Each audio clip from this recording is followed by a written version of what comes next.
Been a minute. It's been a minute. Oh man, let me try this background. Nope, too fruity. Or we can just not do a background. We could just not do a background. Anywho,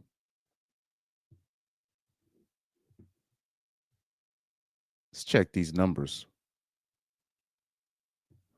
I don't know what happened to my Explore,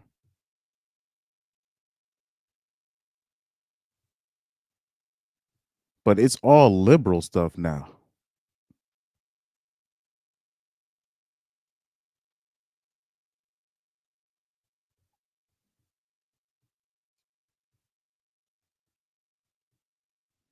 I'm about to show you. Hold on for a sec. Oh man, I don't see the post. But anyway, where's the post? Because I just saw it. But anyway.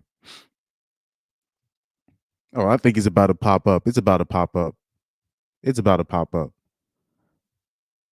It's about to pop up. Hold on, not this, not this. So right here, I go on my Explorer because usually it's just morally right leaning conservative stuff. But now I'm seeing, so this is right here.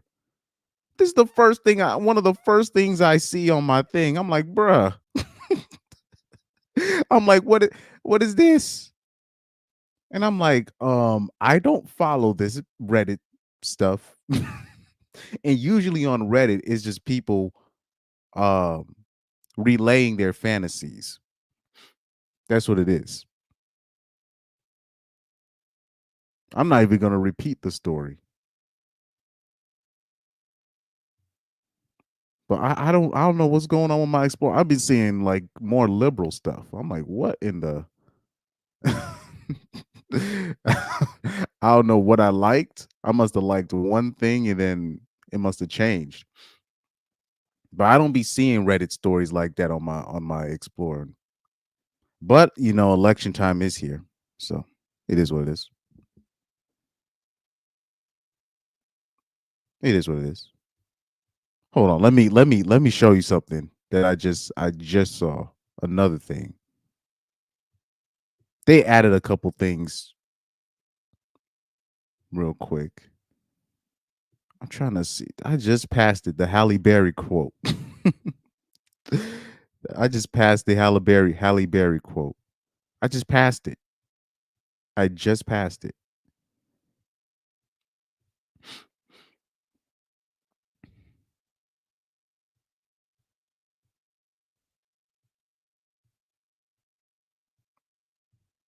Well, I guess I don't know. Guess they took it away, but oh, here we go. That's rich. Isn't this rich? Isn't this rich? You can't make this stuff up. Actress Halle Berry says paying child support is extortion. You don't say. You don't say. Come on. You don't say, man. You don't say. Anyway, let's check my channel management. I'm going to check this real quick in the meantime.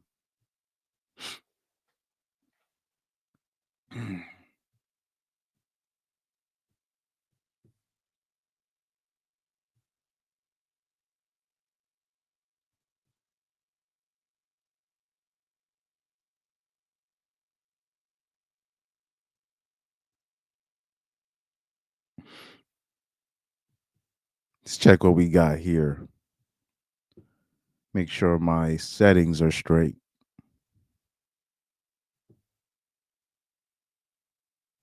Okay, everything's good. Everything's good.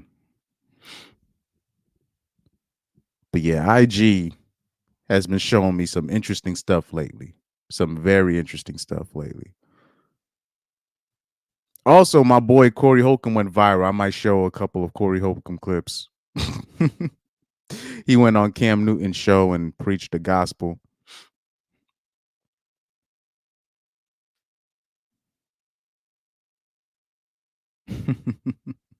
But I like this right here. He said because she has to pay child support is extortion, but when 99% of men have to pay child support, then it's fair. Feminist logic. That's how it works. And then right here, Bill Corbett, I don't know who this guy is. He says it's never a problem until you are the victim. Being held accountable at the same level of men is unacceptable to abusers. Facts.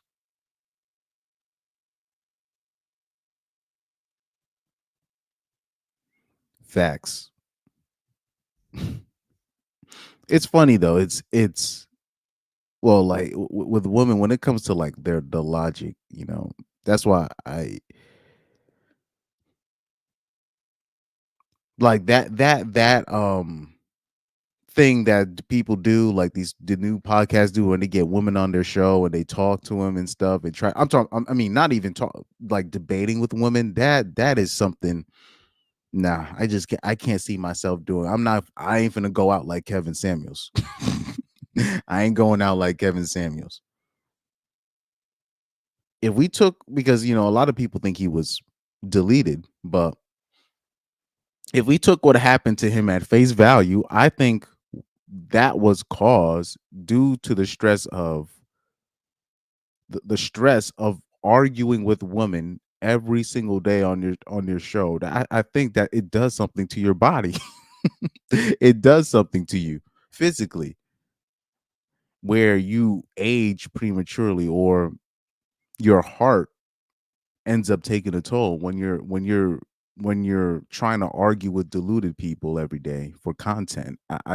Every night for content. Then on top of that, him drinking Red Bull to stay up every night. That's deadly combination.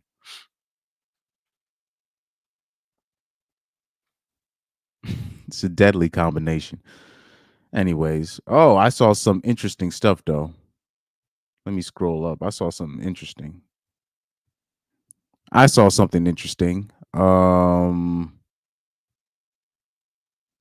saw a woman talking. I was like, oh, this might be some content. Not AOC, not AOC. It was I saw something at the top. Yeah, this. I remember I actually saved this video a while back. So fair use. But I remember I saved this video a while back. I saved this video, but I never got to it. So here we have a girl saying what we already know. To the men that are trying to get married in the future, I just want to let y'all know the divorce is already it's planned.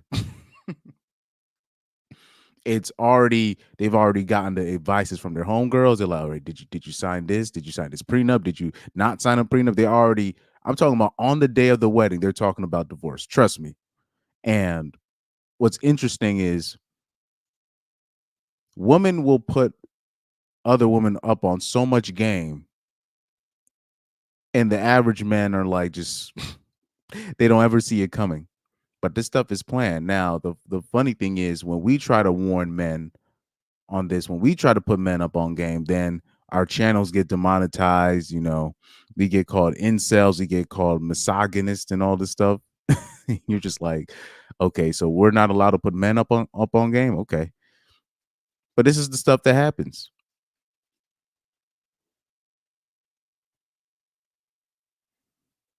So right here, we're gonna hear what she has to say. I never finished this video though. Fair use. Fair use. I absolutely went into marriage knowing I was going to become a divorcee. There was no question in my mind. I knew at some point we would get divorced. The only question mark was when. I thought, when I'm 40, maybe I'd get that title. Maybe then I'd earned it, 10 years down the track. Because I think 10 years in a marriage, that's a pretty good innings in this day and age. That's like a good run.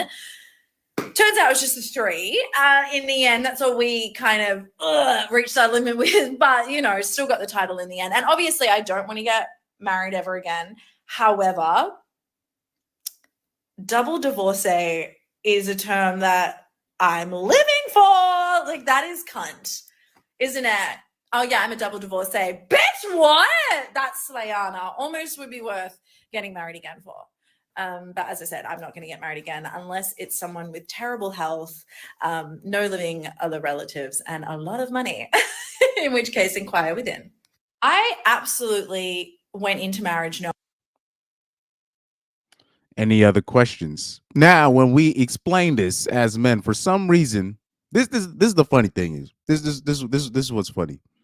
Like when we explain this side of the argument, it's not that women will disagree with us. They will act like we're making this stuff up. This is the disingenuous nature of really people. And I hate when people, it's not that you disagree. Like to disagree, that's just life. But in terms of they'll just act like this does not exist. Where are you meeting these women and all this? You're just like, oh, you're making up fantasies in your head, and you're just like, I've heard women literally say this. This is not nothing we're like you have all these dudes here talking about this thing. They're not making this stuff up. Right? Then you'll have a woman, like, mind you, I bet you this is the same woman, right? When men say it, she'll be the same person to be like, you guys have no idea what you're talking about. You have like, yeah, you just have no idea what you're talking about. Where are you meeting these women? Like that to me, that's really what pisses me off. People think it's just disagreeing. No. There was a woman just the other day that disagreed with me, but she was being respectful, and I still was able to get my points across, but she still disagreed, but that wasn't the problem. Then it was a slew of other women that were just acting like I was making this stuff up, which is it's just disingenuous. That's just disingenuous. Because first of all, women know other women, and they're like, you'll talk about stuff that women will do bad, and they will act like you have no idea what you're talking about. Where are you meeting these women? And oh, you're just meeting this kind of woman, and blah blah blah. You haven't met a real woman. And then meanwhile, at her job, she's beefing with a woman just like I described. I'm talking about at that same moment. But when you're calling out women in general, they take it as a personal attack. So even if they are doing the dirt, if you're just saying, yo, women are doing this, they take it personally. And they go into straight defensible. I'm talking about not necessarily just disagree. It's one thing to disagree, but to act like what I'm describing does not exist. That's what they do to the MGTOWs. That's what they do to people in this RP space. Even the black pillars, right? Even the incels, right? Which is a separate group, but they'll just act like they don't see where they're coming from. That's the disingenuousness of this, man. See, shout out to Truth Hunter. He says, women to men pay child support. You deadbeats also. Wait, hold up. I'm reading this completely wrong. He said, women to men pay child support. You deadbeats. Also, women, how dare I have to pay child support? Yeah, it's just they don't even realize what they do. Well, this on paper, it's like, damn, do women realize that they're doing it? But in the back of my mind, I think they know. It's just they just don't expect men to call them out. That's why they just get shocked when men just call them out in general, because men they're not trying to upset the apple cart. They don't want to be seen as an incel. Like the worst thing for a man to be seen as, quote unquote, is a quote unquote incel. So, that's that's like I'm talking about, it's so bad to the point that it will be a dude on Instagram. They will call you an incel, but then you look at their profile and I'm like, I don't mean no disrespect, but you kind of look like somebody that a woman would even mess with. No disrespect. Like I've seen people do this online, and then I'm looking at their profile and I'm like, oh, so the incels are basically now, well, like I always say, you got these fake feminist liberal men that are masking their lack of sexual conquest by calling other men incels.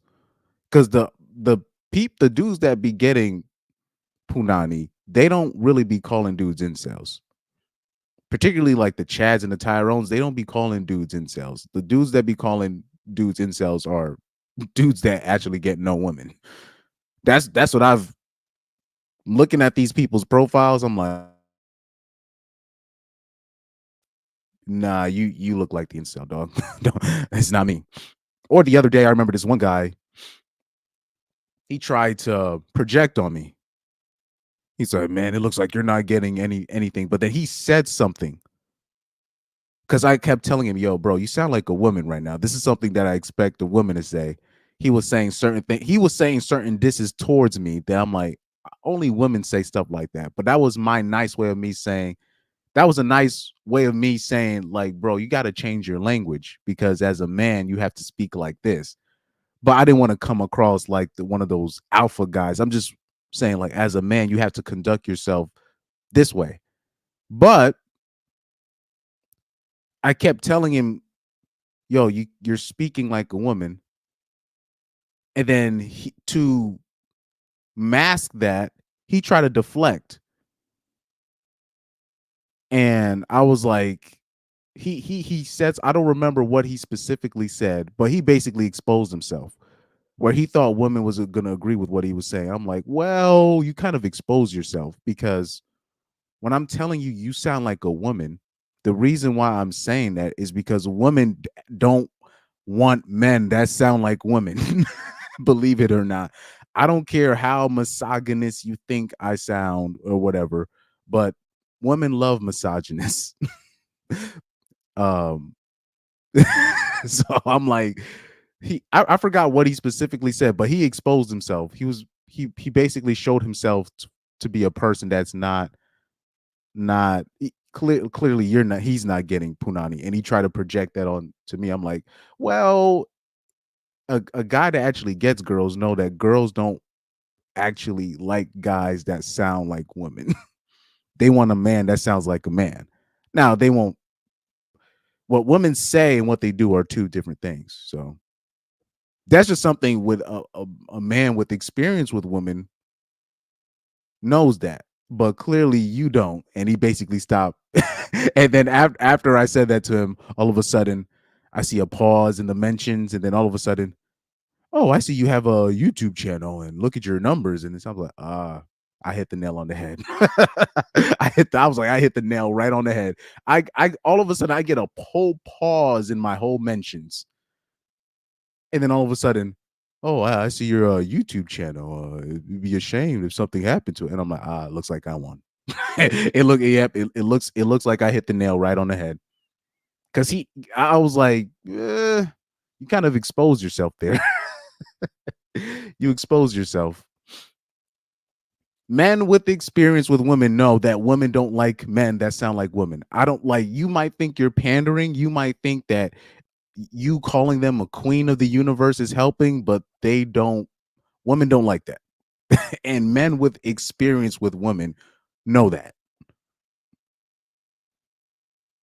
So I don't know if I can look up that conversation, but it was funny to me that it's just like he was adding me the whole time. I was like, dude, stop. Please. I'm like, you being a male simp. I'm like, that stuff don't work, man. I'm telling you, that don't work. Shout out to Educated Tyrone. He said peace to everybody in the chat. Right here. He said facts. Incels in denial make fun of black pillars and incels the most. They like that's what I ended up finding out. Because I'm like, I'm looking at the profiles on these dudes, and I'm like, these dudes is tripped out looking, and that's coming from me. That's coming from me, and I don't even judge men like that, or really people like that in general. But I'm looking at these dudes. I'm like, I'm like, these dudes look tripped out. Like I know dudes that don't get women that have problems. They don't look like that. And I'm looking at these profiles. I'm like, And you calling me an incel, or you're calling this guy? I saw somebody call this like a regular looking dude an incel, and I'm like, well, he looks normal compared to you. I'm like, this dude look weird, like weird. I'm like, are you sure you're not just masking your lack thereof of options? Let's see. He said, not that you're a black pillar, but I got called an incel just because I'm a black pillar. Oh yeah, they think. Oh yeah, they. First of all, they don't. The iron. This okay, educated Tyrone. This is the irony. Like when we talk about looks maxing, women are the biggest looks maxers. Makeup, extensions, BBL, Botox, face filler, all that. And some of the dudes that they like, they do the same thing. Cristiano Ronaldo, he had Botox. Tom Brady, he had his face changed. You know what I mean? They don't even the what do they call it? The cognitive dissonance. He said, and I had a whole girlfriend while I had a black pill channel. I'll say this: I remember arguing with somebody in real life. Oh yeah, one of my coworkers, and she thought like I was like nihilistic.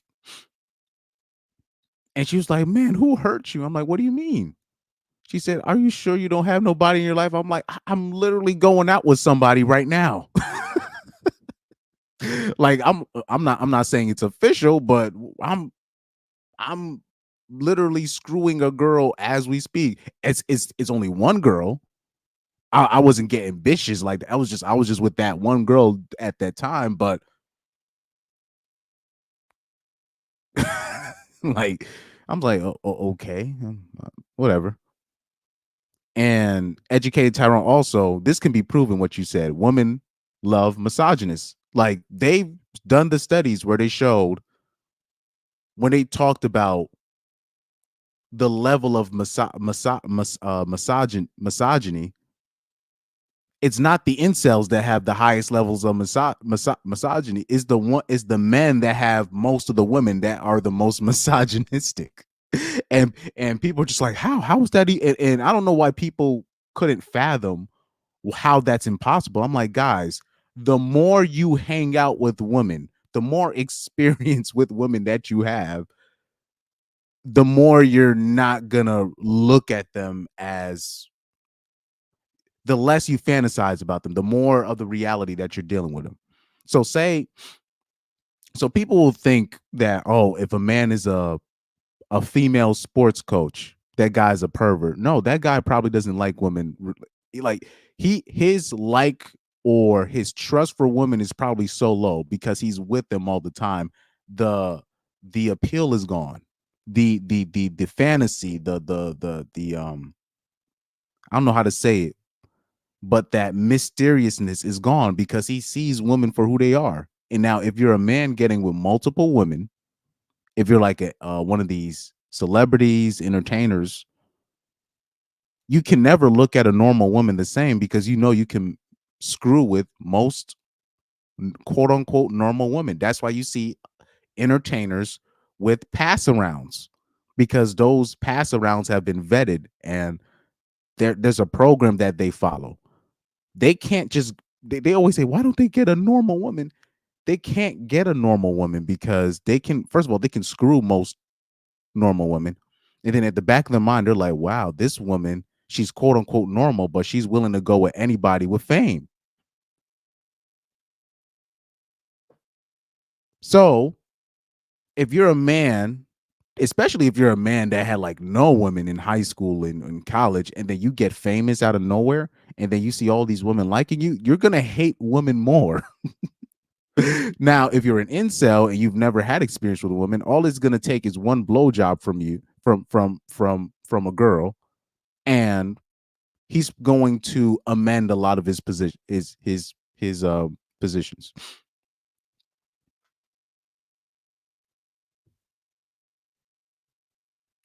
But yeah, the allure is gone. So that clearly makes sense, right? When we're talking about it. But the problem is, I'll explain this especially I'll explain this to women, and then they'll just look at me with a blank stare and be like, "I have no idea what you're talking about." That's why I don't even talk about this stuff with women, man. Because you'll explain this logically, coherently, without a stutter. We got these, especially I feel bad for like these new dudes in the RP, like these older dudes. Like, have you ever seen like guys like I'm blanking on his name. I've seen him do a show with Rolo. Oh man. Michael Certain. Have you ever seen Michael Certain? He be making me laugh because this dude be coming up with studies and pie charts and graphs and all this stuff to try to explain this stuff to women. I'm like, bro, you wasting your time. They not trying to see that. They not trying to see facts and logic. They're not trying to see that. I'm like, bro, you wasting your time. Like he'll be on I've seen him on like with panels with women, and then like he'll explain how most women don't even look at most men, like they don't even register, and how he'll show the studies and the graph, like he'll literally show graphs and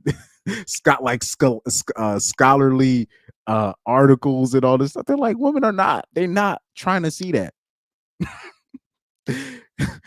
they're not trying to see that. And I don't know who Michael Certain was before he started doing this stuff, or what he does as an occupation, but I just find it funny when he'll show all these studies and all. I'm like, bro, you wasting your time. Women are not trying to see that. They're not trying to see facts. Educated Tyrone said it's like when you live with a baddie and see her how she looks in the morning without makeup. I'll give you an example. When I was at a certain high school in the suburbs, right? I had the SATs. I had some friends from a poorer neighborhood at a technical high school. He had to take the SATs at my high school, right? Now, when he came to my high school to take the SATs, oh no, sorry, it was the practice SATs, right? He was looking around at all the girls. He's like, "Man, Chris, how you got all these baddies here?" I'm like, "What?" He's like, "What are you talking about?" And I was like, "What are you talking about?" But I've been at that school for 4 years. I know these girls. I know how they look without makeup, because those girls are not coming to school with makeup every day. People remember high school. Those girls weren't coming to high school with makeup every day. So I know how they really look. Or it'll be dudes that don't really come to my high school, and then they'll look up the girls on Instagram and they're like, "Wait, you know her?" And I'm like, yeah. Nah, she's bad. Don't you? And I'm like, "What are you talking about?"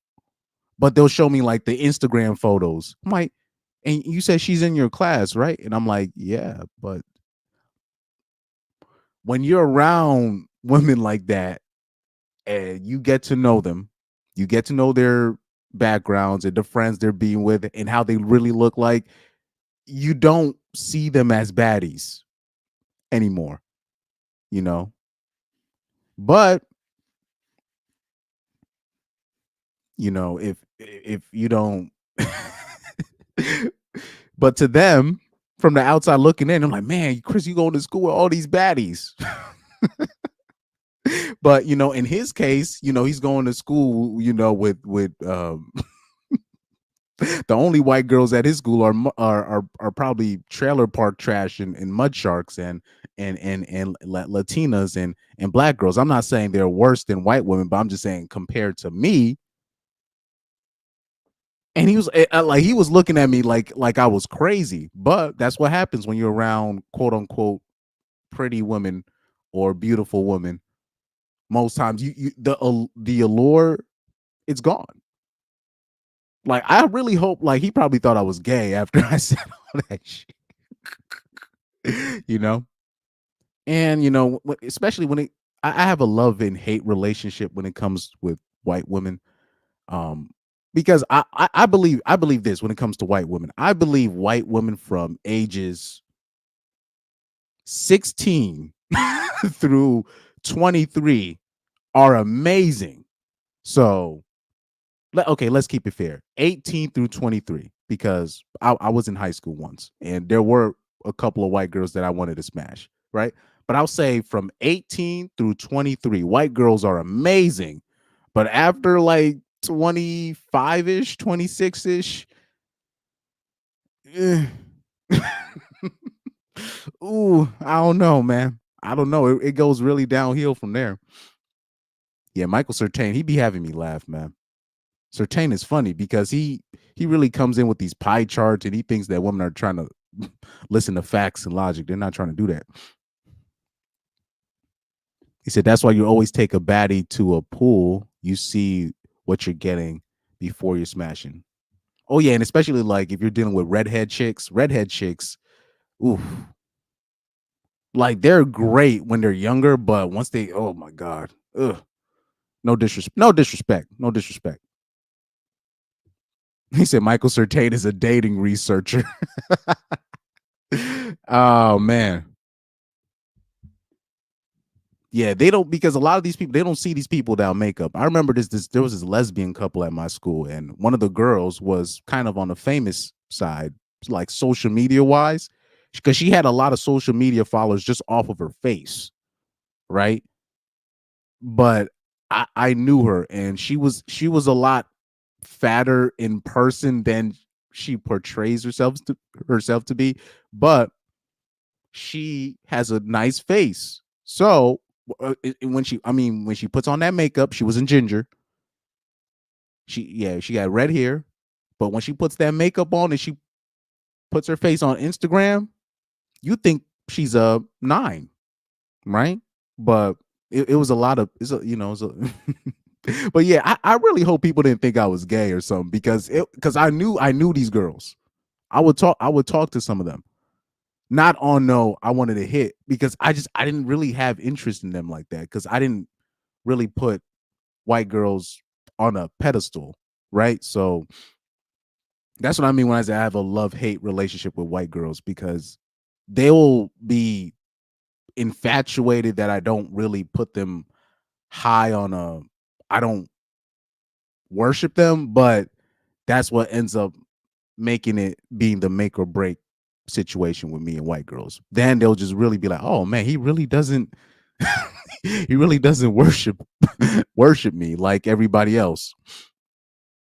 I just know, look, I just know with white girls, I know they're the most sought after, but I know they have a they have an expiration date, and white girls are super expensive. So it's a trade-off. It's a trade-off that a lot of the times I'm not willing to make. That's what I mean when I talk about that love and hate relationship. Like for me, people might think I'm capping, but I don't put one race of woman over the other. I really think they're all the same. And in many cases, it's just in a different way, right? So white women are just sneakier. I don't think they're like worse. Like I don't think black women are like worse than white women. It's just black women have zero tact. So if you're like an NBA athlete or an athlete, you would be stupid to date a black woman, because she doesn't know how to, many of them don't know how to act. So they have to get a white girl for political purposes, because they just can't risk, because a black girl they will just crash out. A black girl will just crash out. No matter if she was raised in the suburbs, if she was raised in wherever, she'll just crash out. If you're dating a Latina chick that's raised a certain way, they'll just crash out, you know? Woo. Shout out to South Holland. He said, "What up, CM? Taking a walk with the son to the park while listening to you." Hey, shout out to you, man. Shout out to you, man. That's wonderful, man. That's wonderful. Age pill is brutal. Oh man. Oh yeah, by the way, we'll do a review on my I remember I did a show last year when I don't know if it was it last year? No, it was this year. I did a show about the top 10 overlooked red flags. We'll do a quick review over that. The top 10. I wanted to go over that before I added a couple. I wanted to talk about the honorable mentions that I have discovered that I have left out, but I think it's I'm talking about the new ones that I haven't talked about yet, and it needs to be discussed. And it needs to definitely be discussed. Oh yeah, so Truth Hunter said I've noticed that black women take better care of their skin than white women. Exactly. Well, because black women shower more than black women shower more than white women. Well, in general, that's another thing I had to learn the hard way. So black women spend a lot of money on their on like skin products. Like if you look at how black people spend their money, they waste a lot of money on beauty products. It is what it is. Said that Asian Neoteny plus the black don't crack factor can work wonders. Yeah, that's what I always say. The best mix of girl, in my opinion, when it comes to mix people, I always say is the Asian and black mix. That is an interesting combination when it comes to women. When it comes to women, I done seen some bad mixed, Japanese, Japanese mixed with like black. I done seen some baddies. I'm like, oh my god, this is better than Latinas. Holy crap! I'm talking about even older mixed Japanese Japanese black women, right? Mixed with black women. I done see some cold ones. Some really, I'm like, wow, this is whew. Anyways, yeah, the Blasian chicks, exactly. The Blasian ones. Funny thing is, he said my subs voted Blasian as the 4th place type of black chicks on my community. What? 4th place? Maybe maybe the pro blickety black. I believe the pro blickety black males. They've been one of the biggest ruins of our community, low key, because they be lying. They be lying. Oh, I'll say this: East African is underrated because you got the what's it, the Eritrean African girls. They pretty too. I'm not gonna cap. They pretty too. So I understand them being top 2, but if you ask me, I would say Blasian, East African. If you wanna switch to East African with Afro Latina, I don't mind. And then I would put Black American last. No disrespect. No disrespect.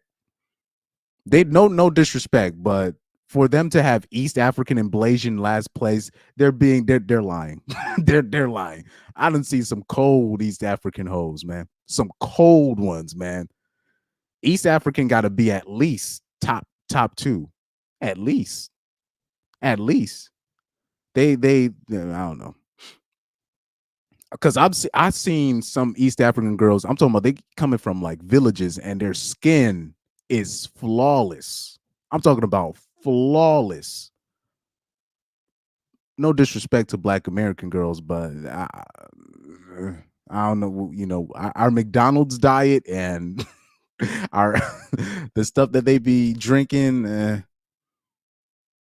and like Latinas can be a bit overrated. No disrespect to the Latinas, but they can be a little bit overrated. It's a lot of black men are very perverted in terms of they just want a chick to be in bed with and her speak Spanish to him. That's what that is. That's all that is. They won't admit it, but that's all that is. But I know if you notice the title of my stream, it says I'm already forgetting the title, but women hate that they need men. And people will always wonder, like they'll just like wonder, like, damn, my girl's just mad at me for no reason. Or you'll just meet women they're just mad at men I'm talking about for no reason. but you got to understand where women are coming from. And it's not me having sympathy or empathy, it's just understanding the situation. 90%, over 90% of women, they're always going to need men. Even though most women, if they can help it, they want nothing to do with men. Most women, if they can help it, want nothing to do with men.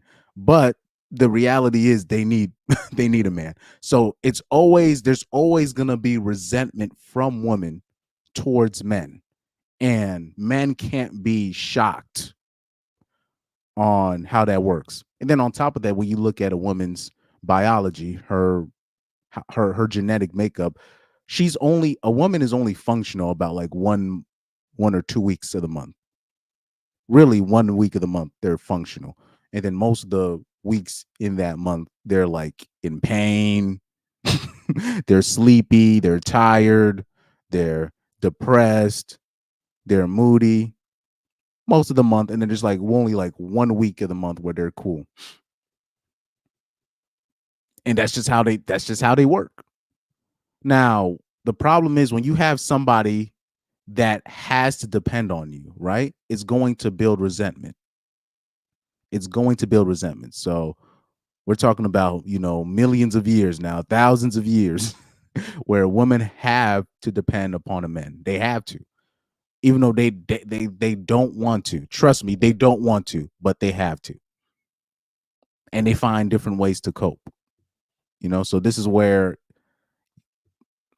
so when you're dealing with a woman, or even arguing with a woman, just understand if she's not sexually attracted to you, she hates you.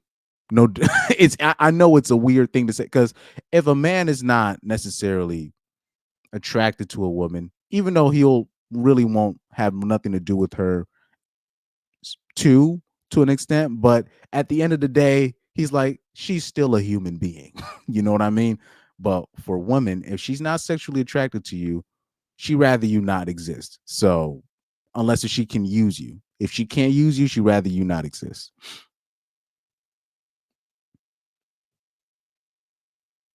Oh, so let's do the this right here. Let's do this right here. Let's do the Corey Holcomb clip. Because I did a video on this. It's gonna drop today. But let's do the Corey Holcomb clip.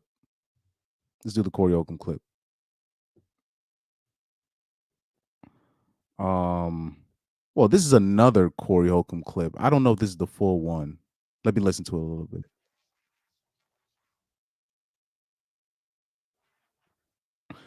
Oh, so you know what? Oh, actually, we'll do this Corey Holcomb clip. This is going to be a different Corey Holcomb clip, but it actually works well with the title of the show, actually. So let's do this clip. So Corey Holcomb always has this joke when he's talking about, I only mess with women in poverty, right? So let's take a listen to this. Fair use. This was Corey Holcomb on Cam Newton's show, just talking about women in general. Curious to know this. You keep mentioning women in poverty. Why? Like, what's your? Well, I'm older now. I'm not as young as I used to be. So women in poverty, I can control them better. A girl who can't afford to say, fuck you, Corey, I'm gone. She just can't afford to do it. So I take advantage of that. Now, that might be wrong, but her poverty and my needs, most of the time, it even out. I don't really need a lot of their time. And they don't tell me to fuck off because they know when I come over, their children can get some. Hold up. God damn. Some outlet Jordans.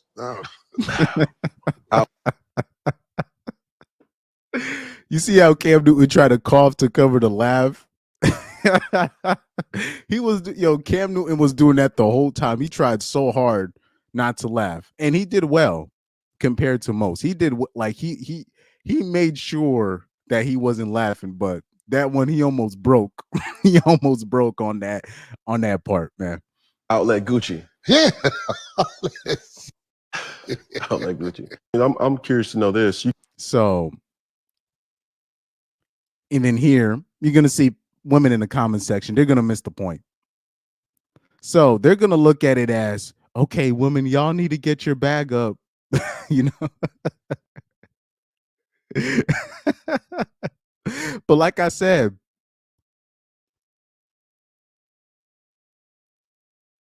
most women are in financial dire straits. Even the ones that you see that are making six figures, trust me, I'm talking about they're barely making it. See, this is how it works. This is how it works. A man isn't judged on, oh, can I when it comes to judging men and women financially, women think they're quote unquote independent because they can take care of themselves. That's not how a man is judged. A man is judged a man is judged not if he can take care of himself. A man is judged is if not only he can take care of himself, but can he take care of his household as well and other people outside of the household. That's how men are judged financially. Now, when it comes to the women, because women are going to look at this like, okay, I have to make my own money. But those are going to be the same women that still want the men that they want to date are the ones that they want are the men that make significantly more than them. Because American women still want all their bills paid. So whether they realize it or not, they fall under the girls that Corey Holcomb is talking about. They don't think they think Corey Holcomb is just talking about, the little straggle 304s, on Martin Luther King Boulevard in these places. And the trailer park trash and the ghetto Latina women. No, he's talking about most women. I would say 90%. Most women are not financially independent. It's either their dad is taking care of them. It's either a dad, a man, a trick, a sugar daddy, or government zaddy.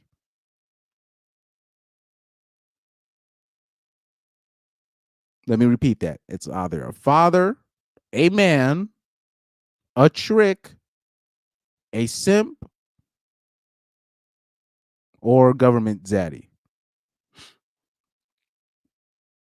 It's rare that you meet a woman that really doesn't need, meaning not only can they take care of themselves, but they can take care of a family with their paycheck. That's rare. That's rare. Because they always say, oh, we could do what men do. Well, this is how men are judged. Men are judged not necessarily to take care of themselves, but they can take care of a family. Not only have a family, there's a lot of men that they're so relied upon financially, where I'm talking about I know dudes where their daughters are in their 30s and they're still paying their daughter's rent. They're still paying their daughter's car note. And I'm talking about the daughter will be in their 30s. So the chicks think they don't fall under this category, but most women fall under this category. I'm talking about of all races. What in the hell? Oh, I'm good. I thought something fell. Anyways. Anywho.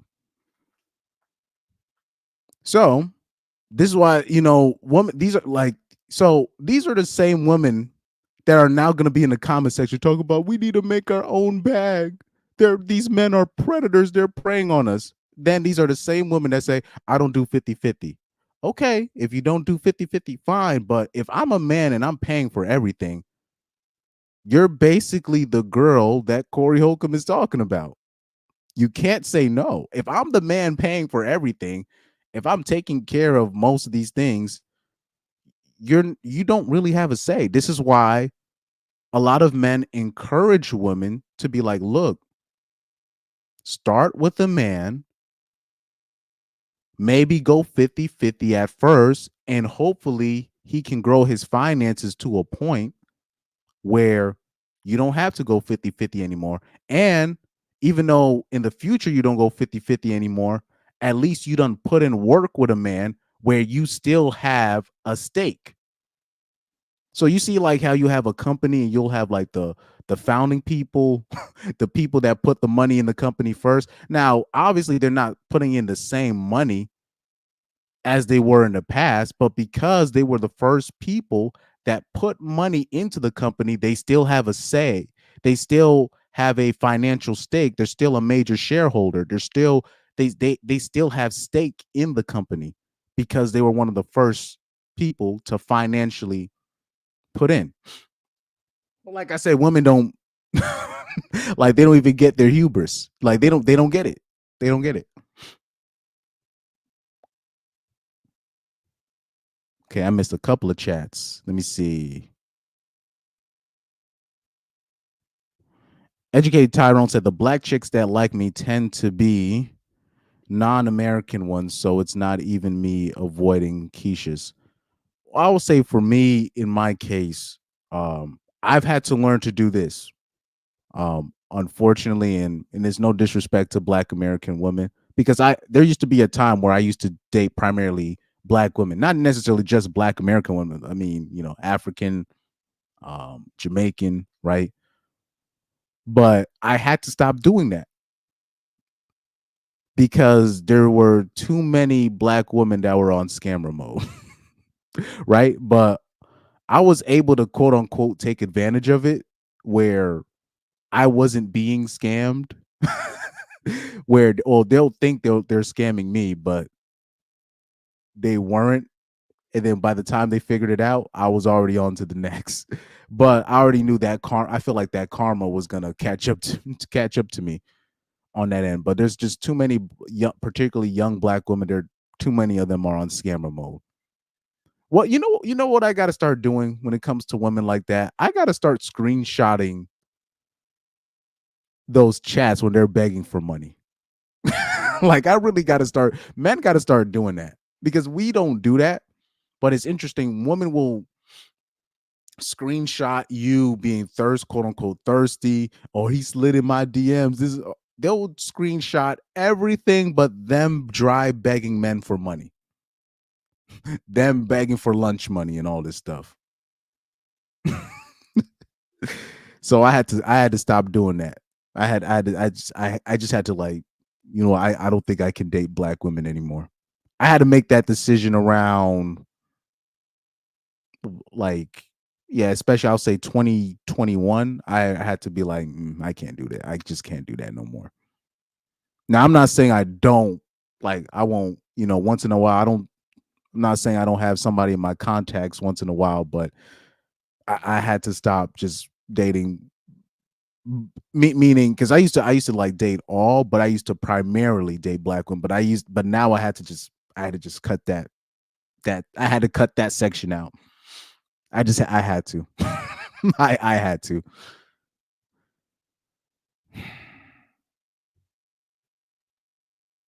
South Holland says, once a Latina chick falls for you, she will stalk you the rest of your life. That's another thing I had to be careful of as well. I always, naturally, let me leave that alone. I'm not gonna say what I did. I'm not gonna say what I did because it's gonna make Latina girls look bad. I'm not even gonna do that. Oh man, you know what? All right, F it. I'm gonna do it. You gotta date the Latina chicks. You have to make sure you're dating the ones that grew up in the suburbs and that have racist dads and racist brothers. That's the trick. That's the trick. I know that's risky business, but that's how I survived. I really did my best to stay away from like ghetto Latina girls.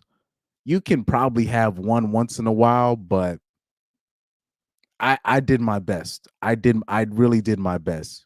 You gotta get a broad that has a family that doesn't really like black people. So even if she catches feelings for you, she's not going to you gotta date a Latina girl that doesn't really so even if the most she's gonna do is give you some angry text, because she can't be caught in public trying to be with you like that. unless she wants to completely crash out, you know. And I think it works for me because I don't, you know, I don't have assets. I don't give women my real name, so they can't really look me up. So I can just disappear. Oh, let me see.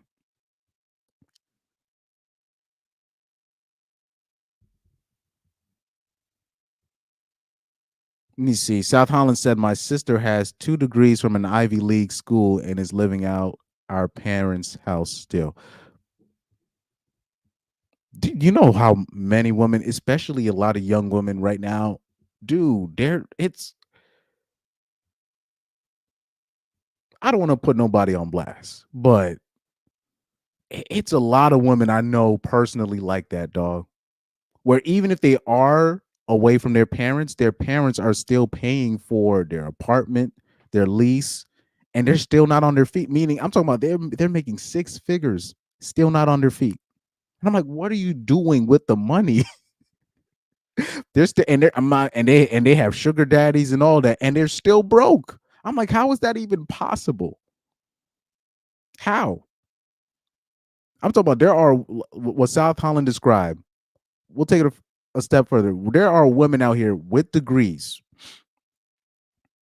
still living with their parents, and they have sugar daddies, and they got random ninjas or people giving them money, and they're still not. They still can't get on their feet. I'm talking about they still can't get on their feet. But this is why when Corey Holcomb saying what he's saying, it causes that vitriolic response, because even with all these degrees and all this stuff, a UPS driver, which by the way, UPS drivers are making bank right now. A UPS driver with no degree can literally save them out of poverty. Meanwhile, they went to school and they think they're better than somebody else. Meanwhile, a guy that works for FedEx can literally can save them. And that's why they that's the when they talk about penis envy or they want to talk about jealousy or whatever, it drives women crazy that they still need dudes to like patch up all their financial mishaps.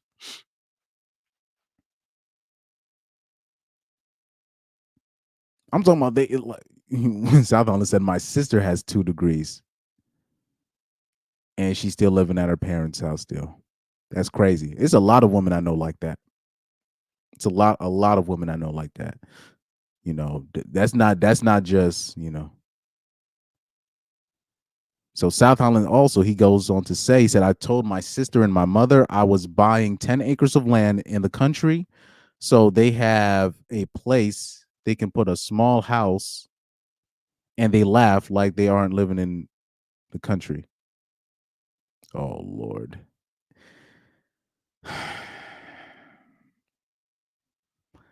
And that's another thing. Let's dive into that.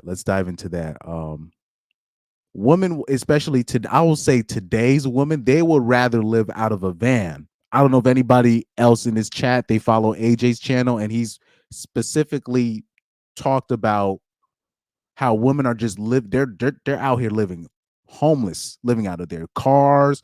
They will do everything in their, I'm talking about anything possible to avoid living under what they quote unquote a man they settled for. They're doing everything in their power. They could be a single mom, literally with no money. They're like, I would rather live in the street than just be up under a man who I deem average and follow his program. They would rather do that. That's how much women hate men today. I'm talking about because imagine because the average woman today have been brought up like they've been brought up to see straight heterosexual men as the enemy.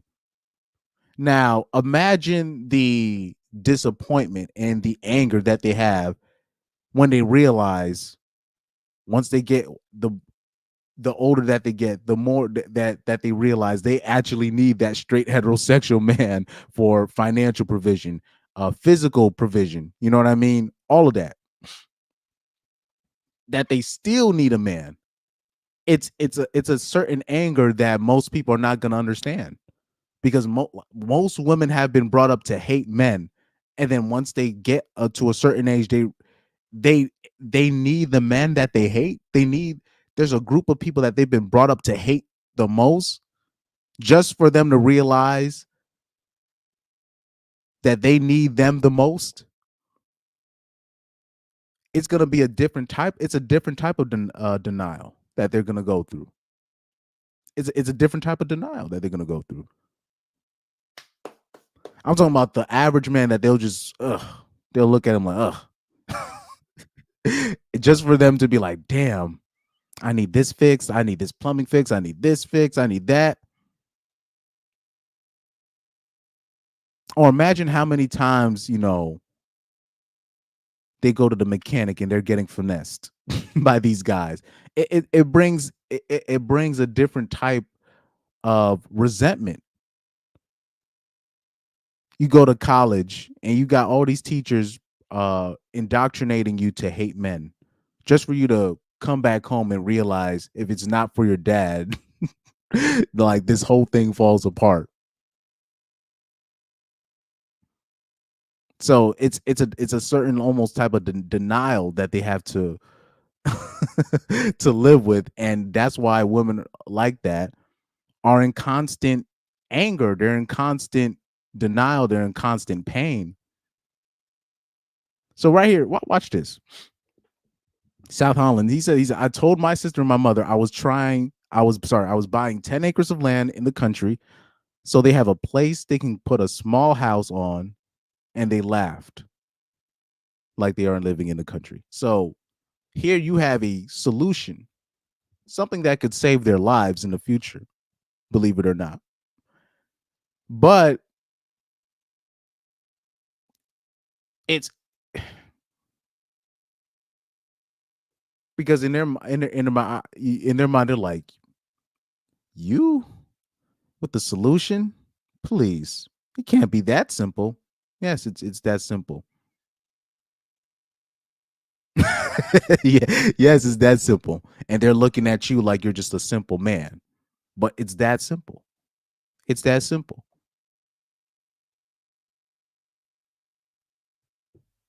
South Island said, I couldn't believe the logic.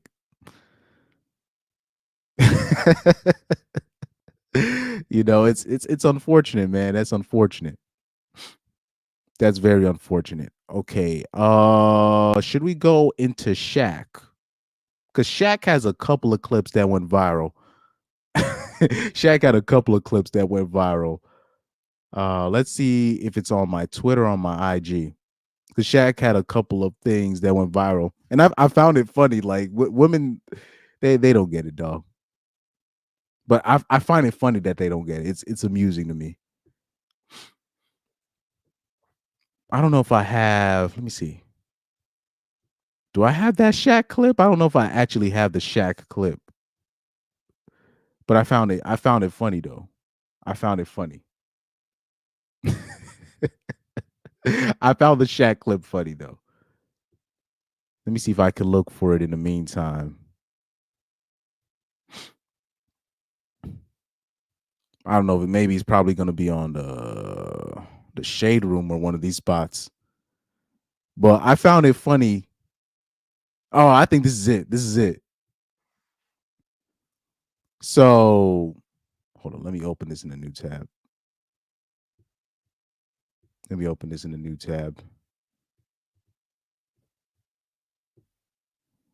So, the caption says, Shaq tells Angel Reese to imagine herself dunking while wearing shorts. So I guess people are going crazy because I guess they're saying that Shaq is fantasizing about Angel Reese dunking in some. By the way, Shaq be on thirst mode with these young hoes. Remember the Home Depot girl? Shaq slid in her DMs. The Home Depot girl, when they were saying she's too pretty to work at Home Depot.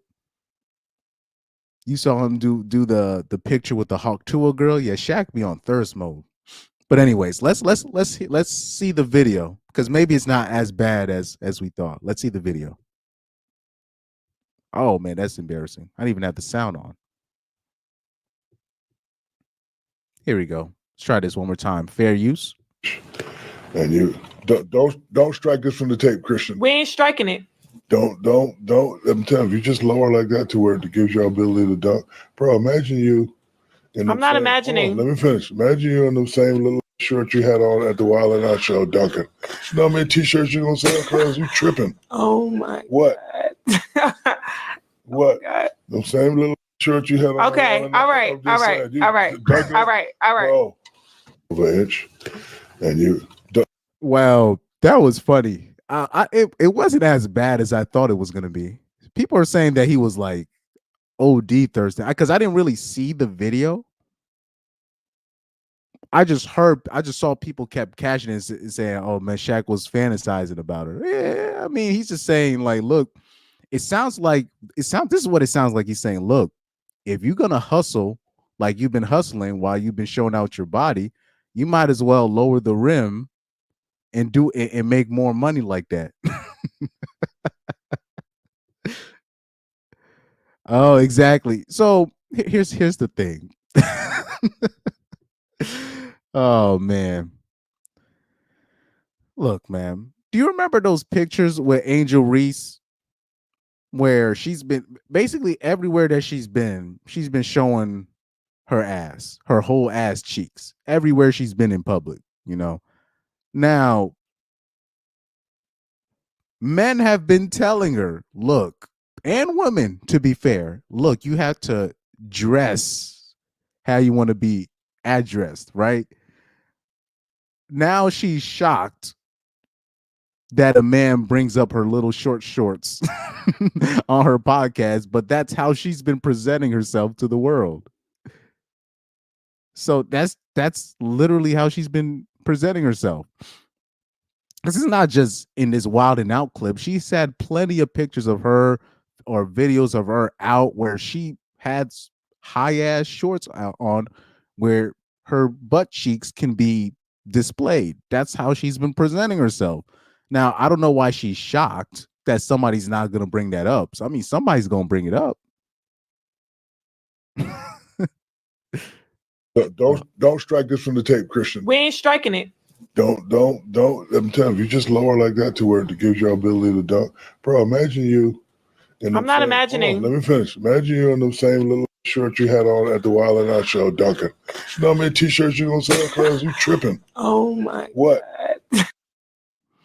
Well, like I said, Angel Reese, if she's hustling a certain way, he's saying you might as well make some real money if you're gonna hustle this way. Oh, shout out to South Holland. He said, my dad said it's smart, and one day they won't have a choice but to come. Exactly. That's what's going to happen. You know, you don't pray for something like that to happen. But I always say this, man.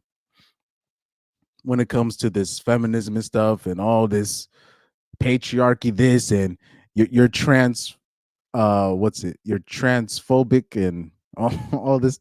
Look at what's happening with you with the country next to I don't want to say these countries. The yellow and blue, the country with the yellow and blue in it in the flag. The country with the flag that has yellow and blue in it, right?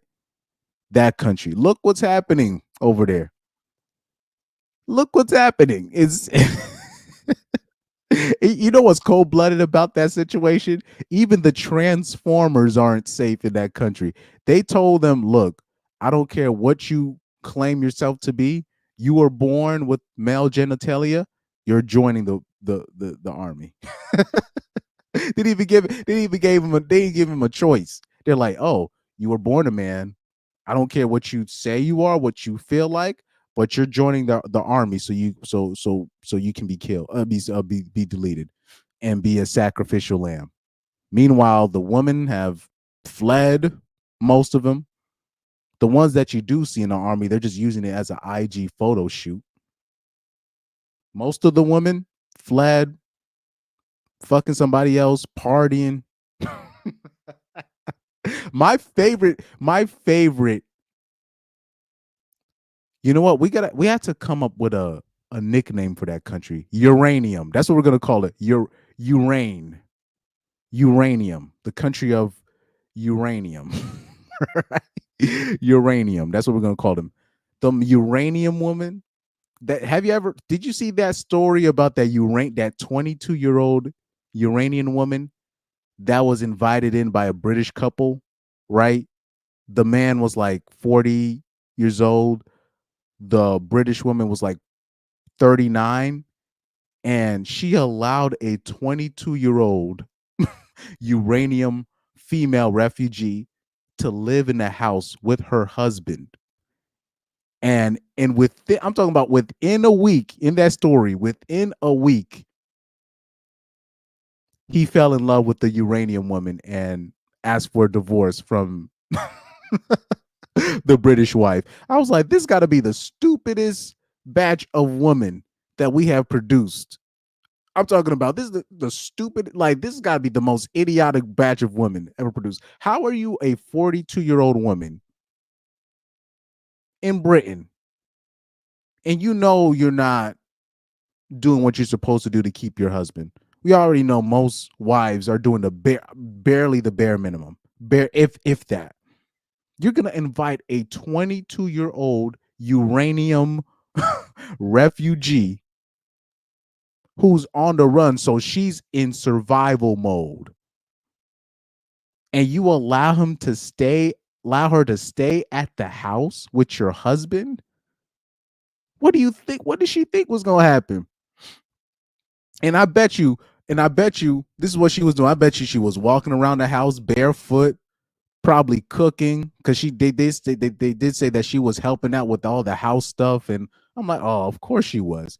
Making sure she was cooking them stuff and walking around barefoot and you know, showering at the same time as her. Bruh. Like, what?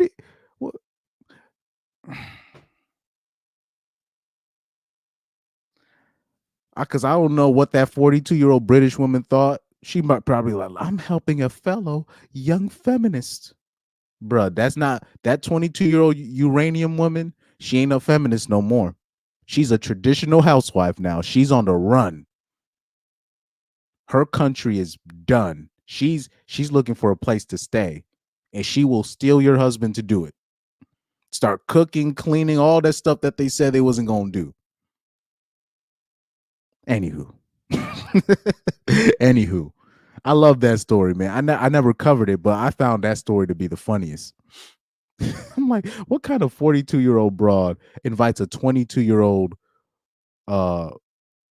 blonde chick, mind you, to live with their husband,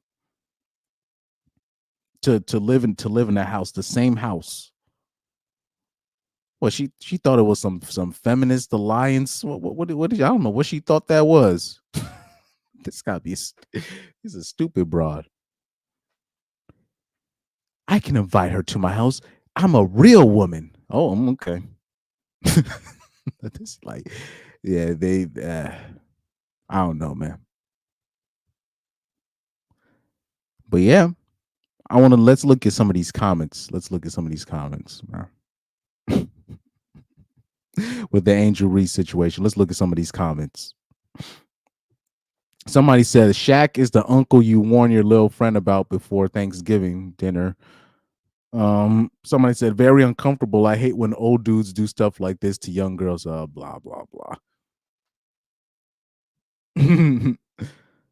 So Empress Jane. By the way, any woman that name start with Empress or Poetess, one of these names is a red flag. But she does say here, she said, why she wear the shorts and she ain't want anybody talking about it. Fair point.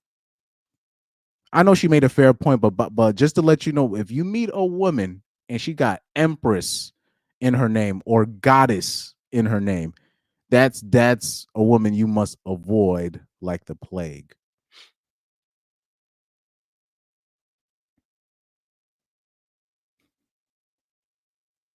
Somebody said Shaq liked to party, and you got to tell him no. Somebody said she wasn't uncomfortable when she wore those little shorts. Oh, man.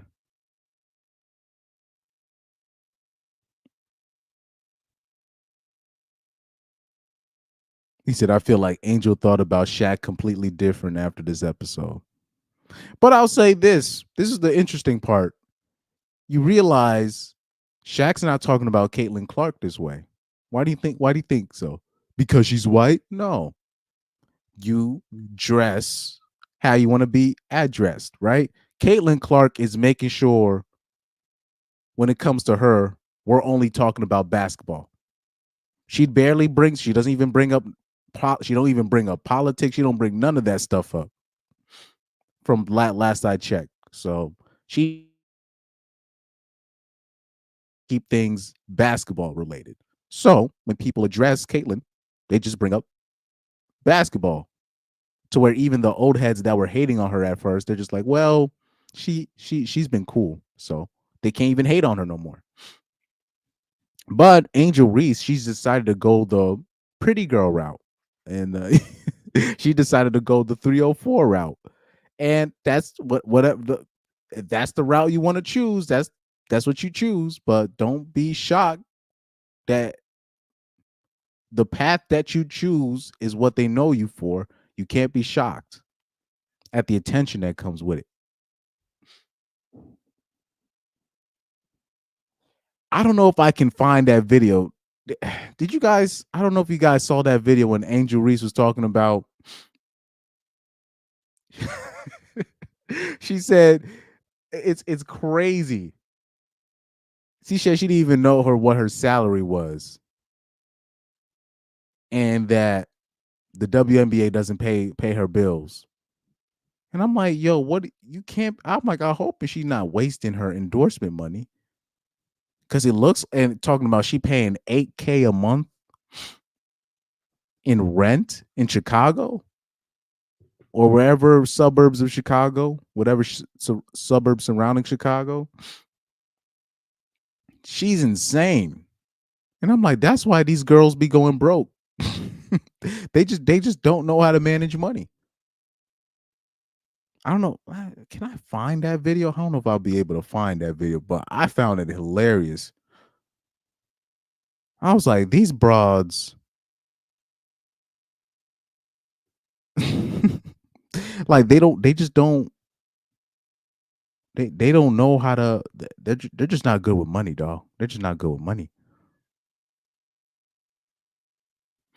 Let me see if I can look up that video, because I did a video on it already. But I'm like, bro, this is what happens with most women, especially around that 22-year-old age range, because they just think the world is their oyster. Because at that age, when you talk about 19, 20, 21, 22, 23, men are just giving them money for just existing and inviting them out places. They don't got to pay for nothing.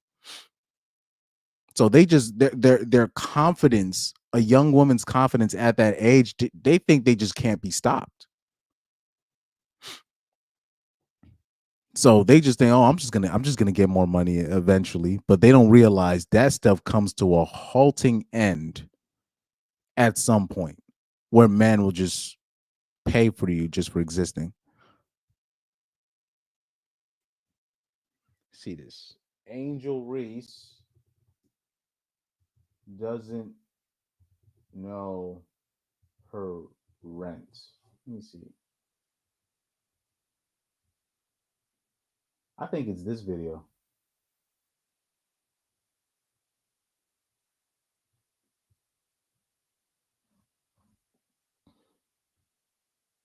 Like, that joint is crazy.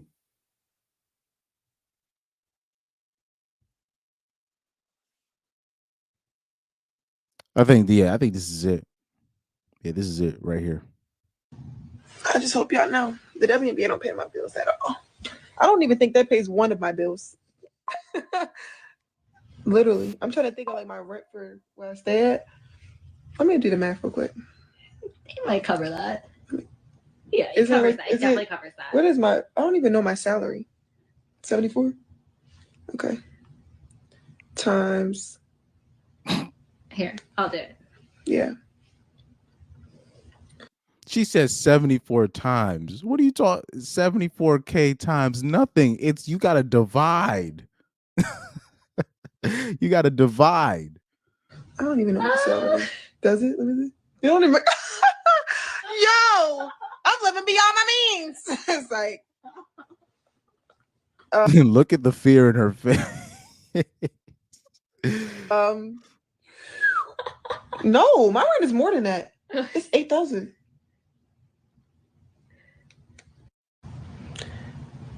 She's being finessed. She's being finessed. She's being finessed.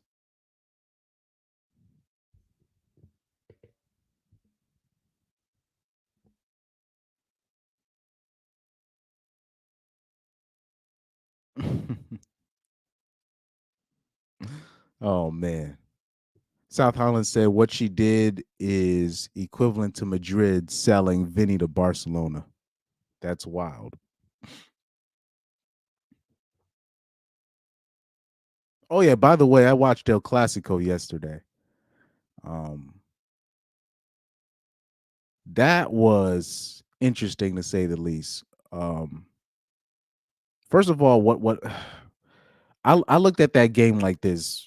Courtois, because Courtois was injured.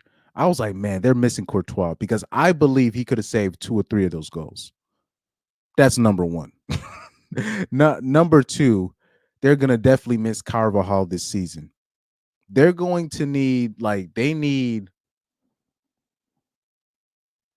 Real Madrid. They really need to address the right back situation because Vasquez, people forget, he was an attacker when he came to Madrid. Like he would play on the wing on the right hand side. He was an attacker before they bought him to Madrid.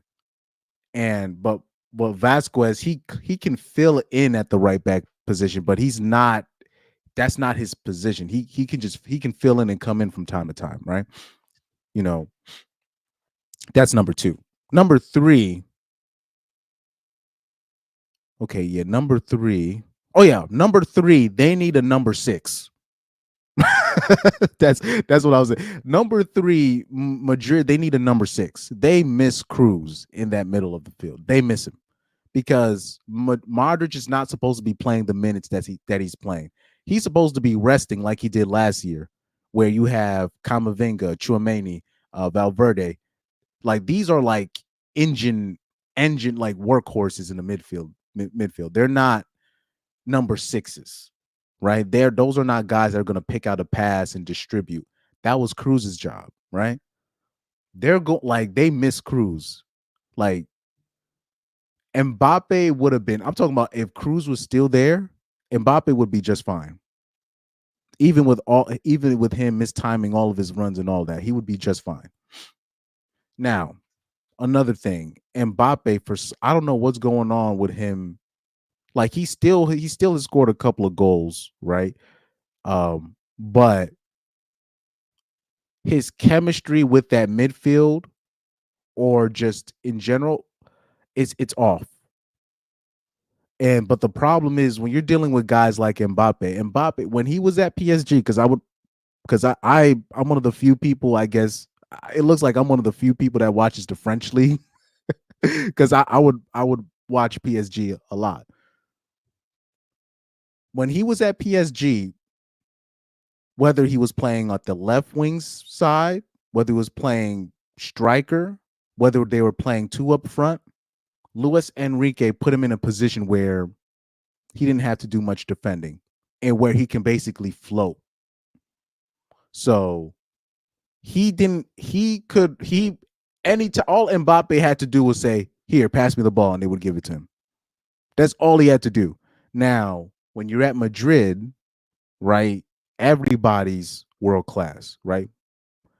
8 out, you're dealing with 9 out of 11. When you're on Madrid, 9 out of the 11 players are going to be, I'm talking about minimum 9 out of 11 players are going to be world class at their position.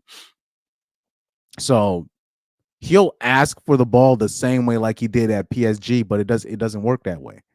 He needs to understand that, look, Just because I make a run, that doesn't mean I'm going to get the ball, you know? So that's really what's Mbappe's problem, because he's still scoring. He's still not at the rate that he was at PSG, but he's still scoring. The thing is, he needs to understand the runs that he's making it's way too late. There should be no reason why he's getting caught offsides this much in one game. And he's just so used to getting the ball where he feels like it.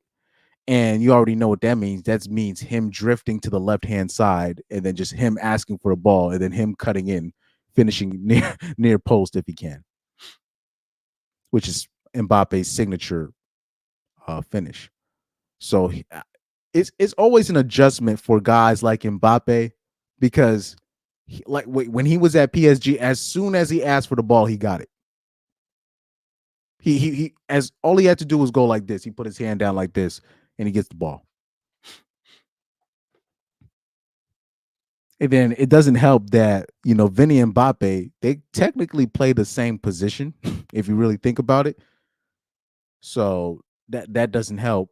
But Mbappe's he's not a stranger to the right-hand side. He used to play on the right-hand side. I don't know why he's, so I don't get it. But I always say this: if Mbappe's gonna play up front, he actually plays better if it's like two up front, not just him by himself. But that's what they kind of have him doing with Madrid. Now they've kind of switched it up.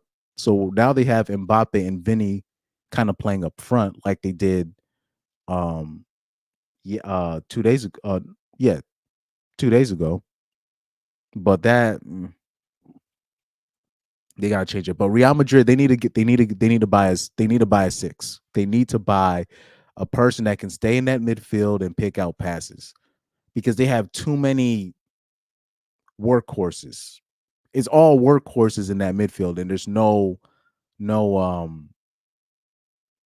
Pirlo. There's no, I forgot what that position is called, those deep line playmakers, but that's what they need that's what they need to get in the transfer window. They got to buy that kid, this French kid that they just faced. He plays for Lille. He's this 17-year-old. They need to buy him. I'm going to look him up. His name is Buwadi. He plays that role very well. Let me see.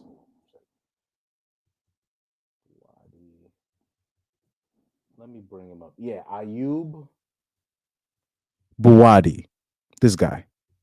They need to get him, because Real Madrid they just faced him in the Champions League, and when they faced, I'm talking about, he controlled that midfield. He controlled it. They got to buy him now, until right now, before he gets too expensive. And we already know Lille is the star making factory. So,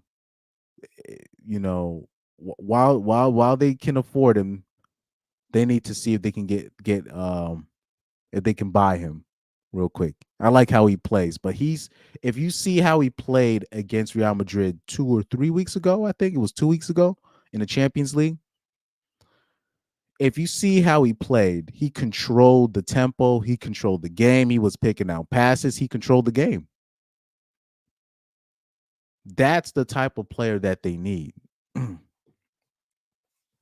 They got there's too many workhorses in that midfield. That might work in the Serie A, but for what they're looking for, what they need, that's not going to work.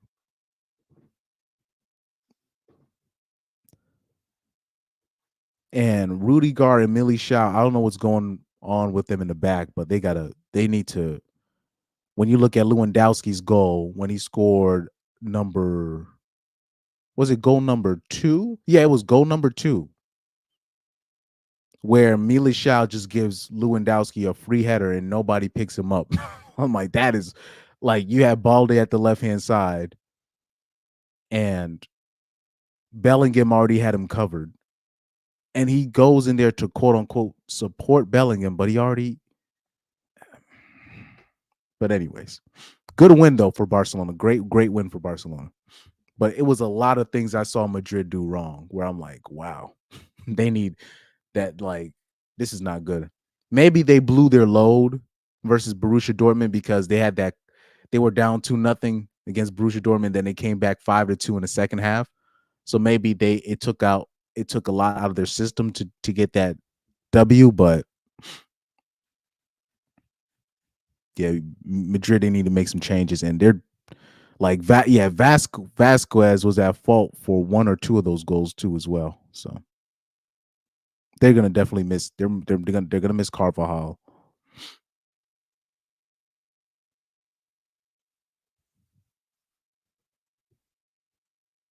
Anyways, you see, he said Mbappe is very out of form. Yeah, I want to say very out of, but he's not in world like he was. Like Mbappe used to be the best player in the world. He's not playing like the best player in the world right now.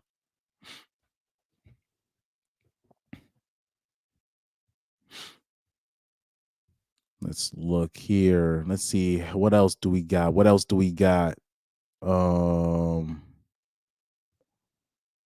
Let's see if I can bring up another let's bring up another story before I go into the overview of the red flags.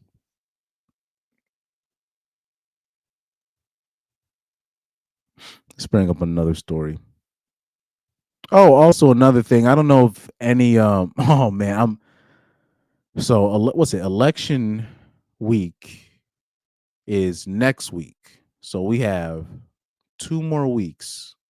Just 2 more weeks. Black men, be careful out there. It's still 2 more weeks. Just be careful. just be careful, man. Just be careful. Just be careful. Just 2 more weeks to survive. 2 more weeks. 2 more weeks. Oh man.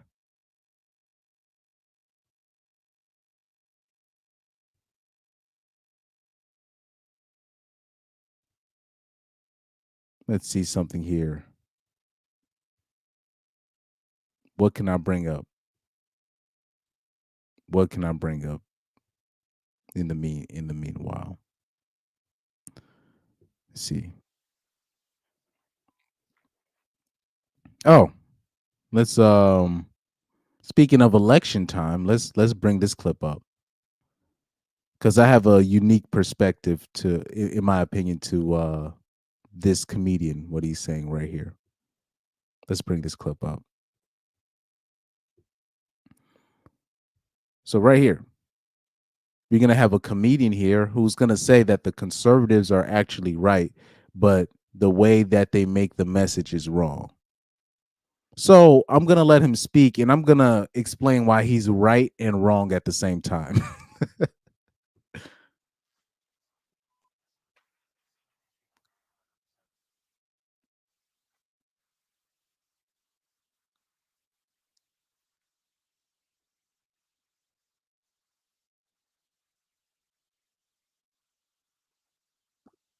Oh man, I'm not even sharing the screen. My bad. Hold on, let me.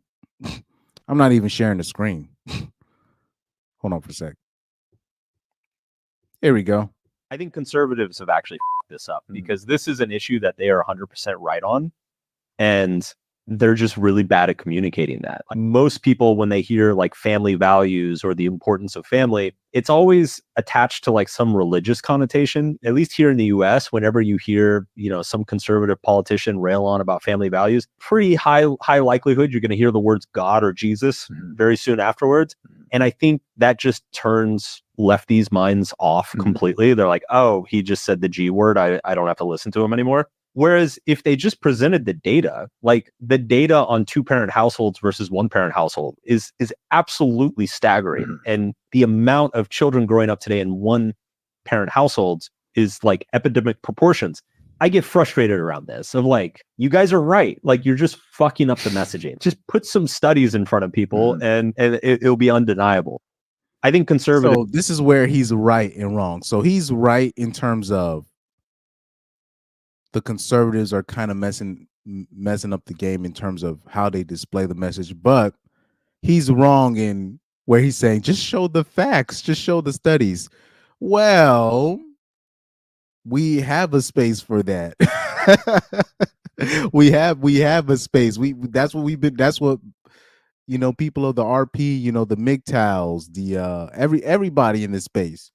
That's what we've been doing. We've been we've been displaying the studies. Shoot, even the pro blacks have been displaying the studies of this. I've heard Dr. Umar Johnson and those scam artists, even they have been saying, look, this, like, we need 2-parent households and all this stuff, and the studies for all this stuff. So we've shown the studies. Where this is where he's wrong. Mainly, this is where, like, the main thing he's wrong, right? It doesn't matter if you show women the studies.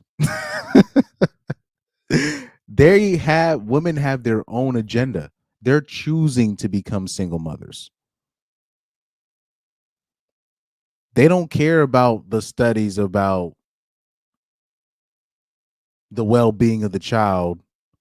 They will be better off in a solid situation. They don't care about none of that. They don't care about none of that. They just want what they want. They don't care about no studies. They don't care. We were just talking about Michael Sertan just a little bit ago. So, and he be showing everything. They don't want to see that. They don't care about none of that. Women just want what they want. And the proof should be where, with, let's take the black community, for example. Like, after Derek Jackson, there was a couple of other dudes that went viral for kind of saying the stuff that Derek Jackson was saying. And they were just trying to copy Derek Jackson's success by pandering to black single mammies. Then they found out that a lot of those guys that were doing that, they had like criminal records. Those same guys were in jail for beating up women, but they didn't care. Another one was in jail for what he did with a kid. You had like these guys, and I forgot their names, but we would tell those women like, yo, that guy has been in jail for beating up women. They didn't care. They didn't care. As long as he was saying what they wanted to hear, they didn't care about his past. They didn't care about what he was in jail for. They just wanted to hear what they wanted to hear. Logic be damned. Background check be damned. So that's where he's wrong here. I just found that video a little bit interesting, because he's thinking that, all you got to do is talk logically and people will get it. No, they're not. They don't care. Now, he is right that the conservatives are messing up the messaging. That I do agree, but his solution in terms of just saying, oh, just talk about the facts, just speak about the facts, that's not going to really do anything. South Holland said conservatives have mentioned the facts in so many different ways and they don't care. We're not dealing with people who are willing to listen and learn. Facts. Facts. The conservatives have shown the facts. They don't care. They don't care about facts. Like, what's interesting, when he mentioned the conservatives, he could have mentioned how the conservatives bash on liberal dudes that actually have a solid family. They could mention how the conservatives can be hypocrites and them not practicing what they're preaching in terms of when it comes to baby deletion, right? Why aren't the conservatives being consistent and saying that women should be charged with murder one and stuff like that? Like, logical things that you can bring up about the conservatives. But for him to mention, just bring up the facts, like, that's what we've been doing. What do you that's what we've been doing. They don't care about the facts. Just him saying what he's saying, you're already going to be an enemy. Just him, what this comedian doesn't understand, just him saying what he's saying about 2-parent households, you already made yourself the enemy. Just by saying that. Just by saying, look, we need 2-parent households. But really meaning we need the houses without fathers are doomed. Most of them are doomed to fail. Truth Hunter says facts to some libs are like the sun to vampires. They're allergic to it. Yeah, they're not trying to hear no facts. He said they're like allergic to it. Like yeah, facts and liberals, they don't go they just it's like, what's it? Vinegar and water. It just doesn't mix. Shout out to Rocky, man. Shout out, bro. Shout out to him, man. Truth Hunter says, oh, and shout out to Garrett Grant, man. Shout out to the Warband members coming through. Truth Hunter says they're only worried about stuff when it affects their wallets or grand lifestyle. That's what I always say. It's not really men's jobs to explain things to women. You're just supposed to do and what's the word? Not represent. Demonstrate. You're just supposed to do and demonstrate. I saw something on Twitter that warmed my heart. I don't know if I saved the tweet, but this goes well with what I'm trying to say. This goes very well with what I'm trying to say. Because I think most men, including conservatives, they don't know what real masculinity is. They don't really know what that really is. I really hope to God I saved that tweet. Oh, right here. This right here. This, I like tweet like this. Hold on. Let me show you this tweet. So right here from Howling Mutant, he said, this is the type of ish I want from an alpha male influencer, not a bunch of nonsense about seed oils or whatever. So right here, you're going to have AZ Sky King. I don't know who he is, so I haven't done the background intel or research on him. So I'll give that the benefit of the doubt. But let's say this here. Look at this story right here. He says, about 10 years ago, I came home after a hard day's work, opened the door to my wife and 2 kids screaming about something I had nothing to do with. I closed the door and drove away. I turned off my phone and stayed at a hotel and drank a 6-pack. Last time that ever happened. Now, people might disagree with me on this, but that's true masculinity. That's true quote unquote alpha behavior. That's what you're supposed to do. There's been always a lot of stigma from men, quote unquote, running away from their responsibilities. But the reason why they stigmatize it too much, because it's a man's greatest weapon, is to walk away. Because I bet you they didn't do that no more. I bet you they changed their attitude real quick. If you're a man that's willing to just walk away, what do they always say about these negotiations when you're negotiating for a contract? The man that's willing to walk away, the man that's more willing to walk away, he holds most of the power. He holds most of the leverage. But men have given up that leverage by over-parenting, helicopter parenting, listening to their wife. You know what I mean? Which is what people forget. That's technically the first sin in the Bible.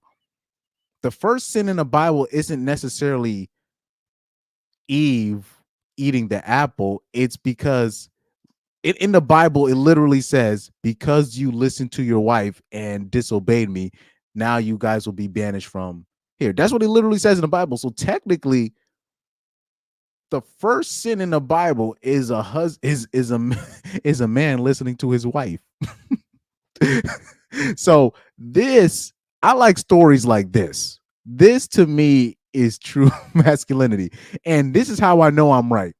I want you to look at the replies. Look at the replies. Look at the replies. Look at the replies. Right here, you have somebody saying, sitting on a hotel comforter, drinking Miller Lite, watching Happy Gilmore, thinking this will show him. So that's him making fun of the guy. Here, another comment says, what a pussy. He should have gone inside and ended the argument like the head of a household should. And this is where this man is lost. This is where this man is lost. You're not supposed to be arguing with women. Oh man. He said his children will never respect him with behavior like that. Daughter will end up on OF and son will OD in the gutter. No. This is not how this works. This is not how that works. As a man, you're the man. All right. That's first of all, that's number one, man. I'm not gonna go into how my particularly family works, but you know, let me leave that alone. But when you're the man, you're the man. You're not so you don't what did Bernie Mac say? He said I don't negotiate with terrorists. When he was talking about his kids that was staying with him, he said I don't negotiate with terrorists. I don't negotiate with terrorists, especially if you're the man and you're providing most of the stability or the financial provision in the home. When you're coming home, you're supposed to be coming home to a place of peace, rest. You're not supposed to be coming home and then your wife is yelling to you about something. Your kids is yelling to you. No. That's not how it's supposed to be. The wife should have already taken care of that because it's clear to me in this situation. It's clear that he's making most of the money and the wife stays home primarily. So for him to open the door to his wife and 2 kids already bugging him on something, no. That's not how it works. And watch this. This is another reason how you know I'm right here. Watch this. Women will say, I'm talking about today's women will say, these men today are not real men. What happened to the men? They asked for the men of the past. Do you know what the men of the past would do? They would just leave. They would leave. If they came home to that, they would just leave. And they'll be like, shit, I'll make another family. I don't give a F. And if they stayed, they would discipline their women for making them come into the house, and it's chaos. That's what quote unquote real men were doing in the past. And those are the men that women want that are asking for. And I'm talking about men today are more hands-on than they've ever been in like the history of mankind. And men today are treated worse than the men of the past. Think about that. So right here, he showed this is what you're supposed to do. This is what you're supposed to do. You're supposed to just be like, man, I ain't hearing that. I'm out. People might disagree with me on that, but I agree with that, especially because in that situation, it looks like the mom stays home with the kids. She's the one that stays home primarily, and he's coming home after working to the bone, and instead of him getting a hot meal and a massage with to the shoulders, he's coming home to his wife screaming at him, his kids screaming at it, and his kids not in order, his wife out of line. He's like, I'm out. And then once he came back, and his wife probably panicked because she got 2 kids. So his wife probably panicked, and she was like, oh, I can't be doing that to him. He probably turned what he said. He said he turned off his phone. That's the key right there. He said, I turned off my phone, stay at a hotel, drank a 6-pack. Last time that ever happened. Now he's probably leaving something out. He probably the thing that he left out is he probably hired a hooker to come over to the hotel. That's a possibility that he left that out, but I won't judge him on that. So right here, you see how all the comments are from these dudes talking about, oh, that's beta behavior. Somebody says sorry, but that's beta behavior. This is a woman saying this is beta behavior. That's how you know I'm right. You can't let a woman, how is she gonna tell you how a man's supposed to act? She's not a man. Oh man.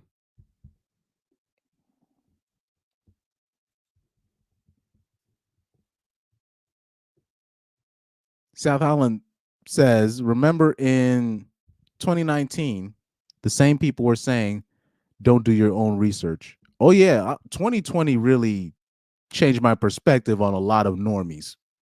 Imagine being a person like me in 2020. Crippling social anxiety I've had I'm talking about since 2012. I've had like crippling social anxiety, really working up the nerves to be able to, talk to people, look them in the eye. It was really a problem with me, right? Just for me to work, do all this self-work on myself, the quote unquote self-work, just to enter in 2020, you step up to somebody and then just for them to step back, be like 6 feet. You're just like, what? just so they call it social distancing now to stay away from people. So I'm like, so all the stuff that I was told I was wrong for doing for all these years, now it's standard. I was like, wow, that really opened my eyes. I was like, this is what people are doing. Okay. That's why I will say the year 2020, I grew more of an infinity for conservatives because those like those are the only dudes that were like, man, this is some BS. What are we doing? I grew a massive infinity for conservatives that particular year because I that was crazy to me. That was crazy to me. So now we got all these words for what they call, like, now all the people that were like quote unquote social outcasts, they've been doing that stuff for years. Now you have to wear a mask. Now you have to take what? What is all this? Okay. That really opened my eyes to you. 2020, that was interesting to me. Anyways. Truth Hunter says he's definitely lost the second the guy raises his voice, his woman now has ammo to make him look bad. Exactly.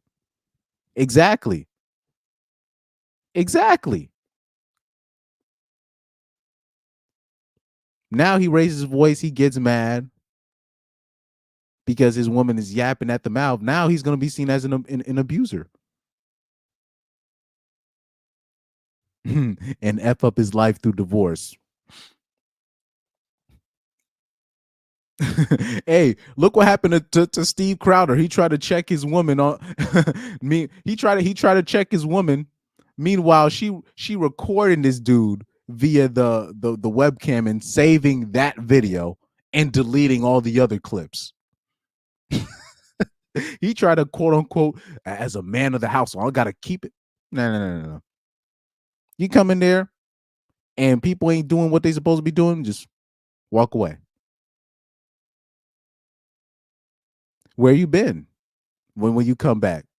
Don't got to answer to that. Yep. Shout out to Rock. Yep. Steve Crowder was the biggest example. So they want this guy to come in there because you see the comments. You see these comments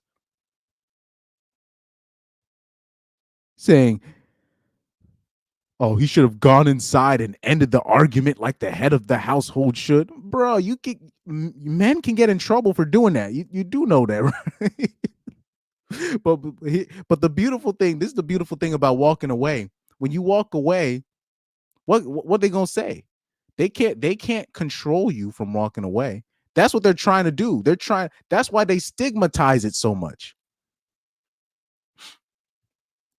They stigmatize man walking. Oh, he's a deadbeat. Or you walking away from your family. No. Because now you quote unquote handle it like a real man. Now you end up like Steve Crowder. You end up like Steve Crowder. That's why I always say, like, this is where I say, like, a lot of conservatives, they disappoint me when it comes to this kind of stuff. Like right here, this is where conservatives disappoint me right here. Because clearly what he's doing is that's a man move right here. This is a real man move right here. And that's how people talk about, oh, I want the 1950s back, the 1960s. Look what they took from us. Well, this is what dudes was doing in the 1950s, 1960s. If certain things wasn't in order, it was out of line, they would just leave the house. They would either do that or they would physically discipline their woman. However that may entail. That's what they was doing. So all this stuff about you got to go in there and with the power of God and put your wife in check. What? We don't got time to be putting hoes in check and all this. People be recording. You got wives recording their husbands, like stacking it like they're they're private investigators to their own husband, stacking all this evidence against their own husband. So by the time they divorce, they can say he was abusive. Look at this tape from 10 years ago. What? You recorded that? Yo. So you see somebody says beta behavior, too weak and immature to lead his family, pathetic. Meanwhile, he's successful. He's telling you he's saying this was a success story. I don't know who AZ Sky King is, but I'm really sorry that the normies and your fellow conservative brethren doesn't realize the power move that you did. I'm very sorry. Oh man, this is a success story because he said that's the last time that ever happened. He said they've been acting right ever since.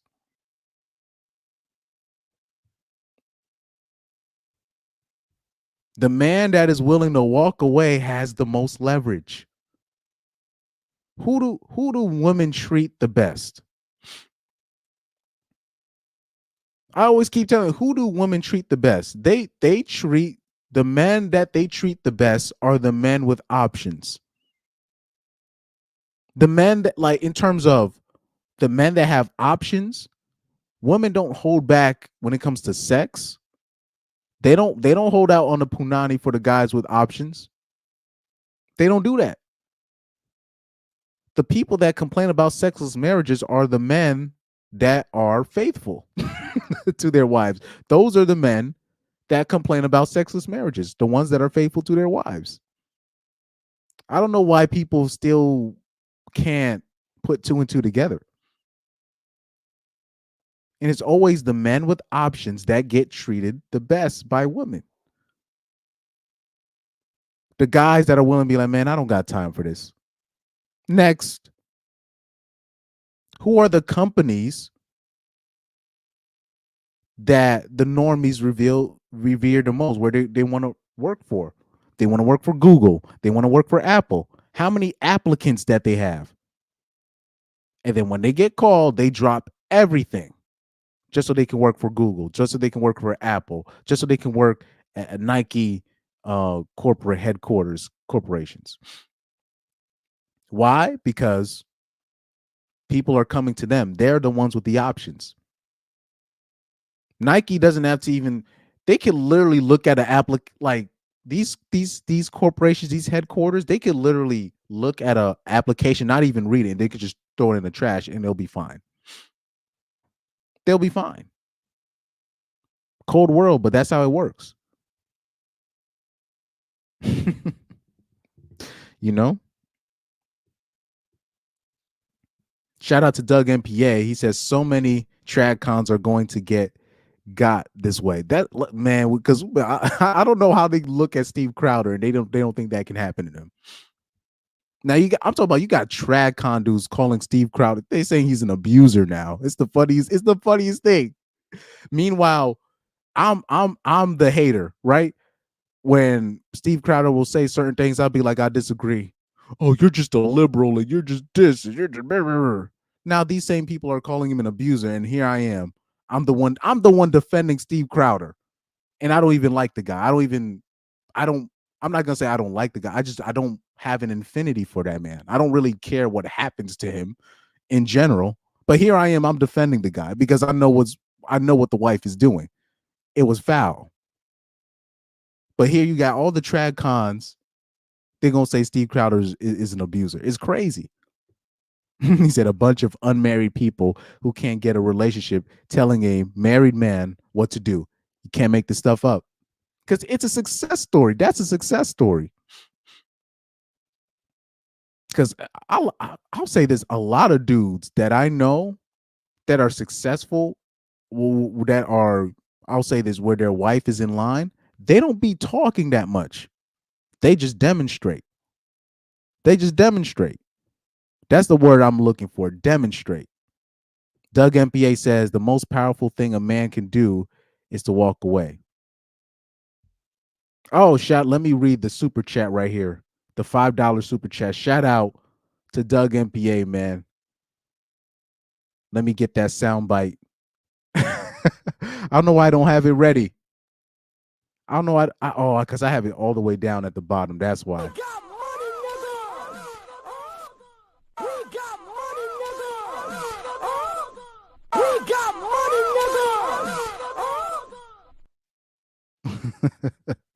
Shout out to Doug MPA with the super chat, the $5 super chat.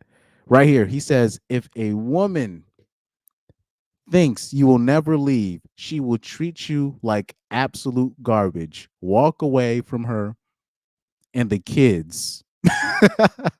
If she pushes you too hard, if she pushes you too far, just leave. And Corey Holcomb has said similar. And I'm going to let you know, when you see guys like Doug MPA in the chat, Angel, AJ, these guys, I don't know Doug MPA's age, but these guys are they're over their mid-30s. They're over their mid-30s. So these guys are telling you from experience. And I already know I know this from experience, and I'm 26. Guys, I'm telling you, women, if they think she's your only option, she is going to show her true colors. But I'm telling you, just from watching other men, from watching me. Okay, Doug MPA says I'm 43. Yeah, he said both AJ and I are 43. Exactly. So these are guys in their mid 40s. And remember, even the stuff that Angel has said when he's talking about women of all races it's there's really no difference, right? And Angel's in his late 50s. We're not making this stuff up, guys. People gonna say, "Oh, you're just 26 and you don't know." Guys, if a woman thinks you don't got options, she's gonna treat you like garbage, bro. 9 times out of 10. Really 10 times out of 10 from my experience from just watching people, but we'll keep it conservative. 9 times out of 10, she's going to treat you like garbage. I'm sorry. So that's why we tell dudes, don't get rid of your roster. Right? If you're a dude, don't get rid of your roster for a chick. That's the stupidest thing that you can do. I'm just telling you, women act right for men that have options. They just do.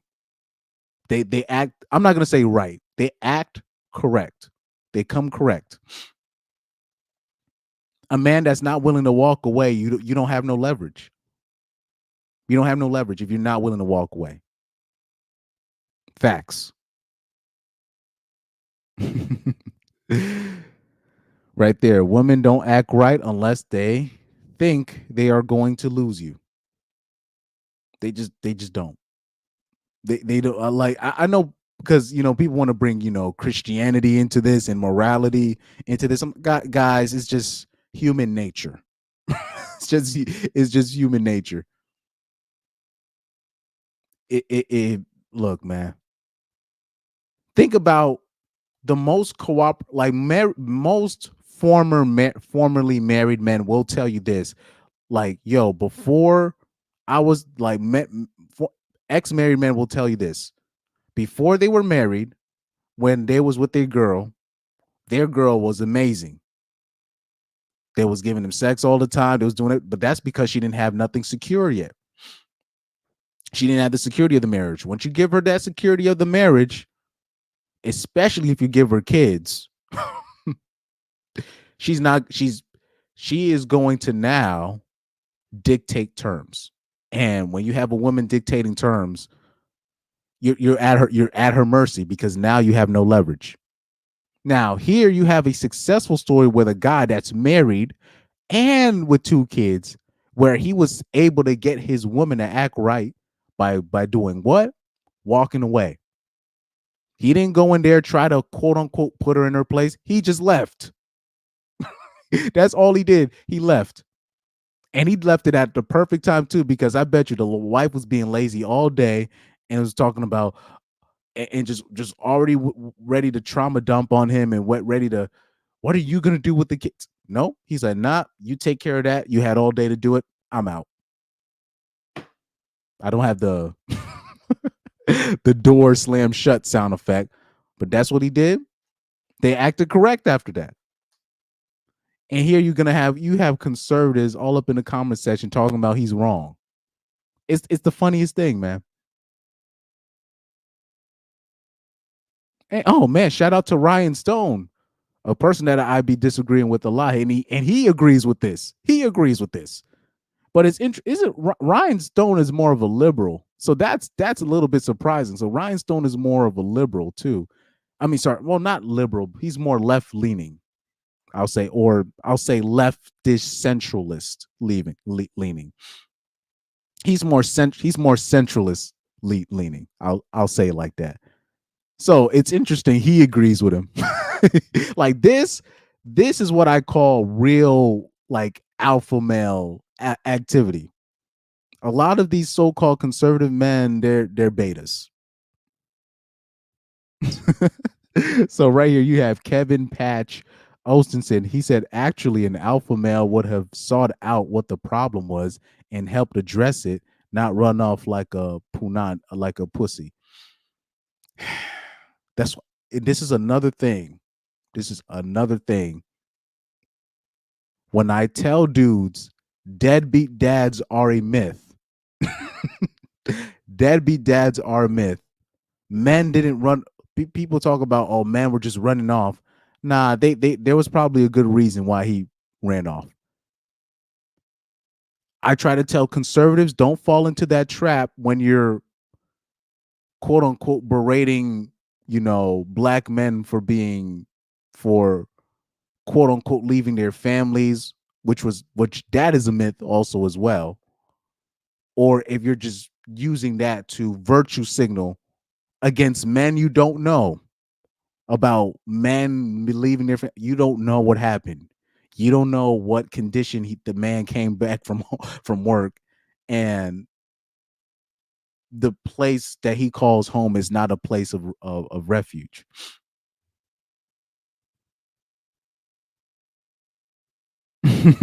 Somebody said hotel room. He doesn't tell you the night ended with a teener and a honker off Craigslist. That I agree with that. But even if it did, so even if it did, so who cares?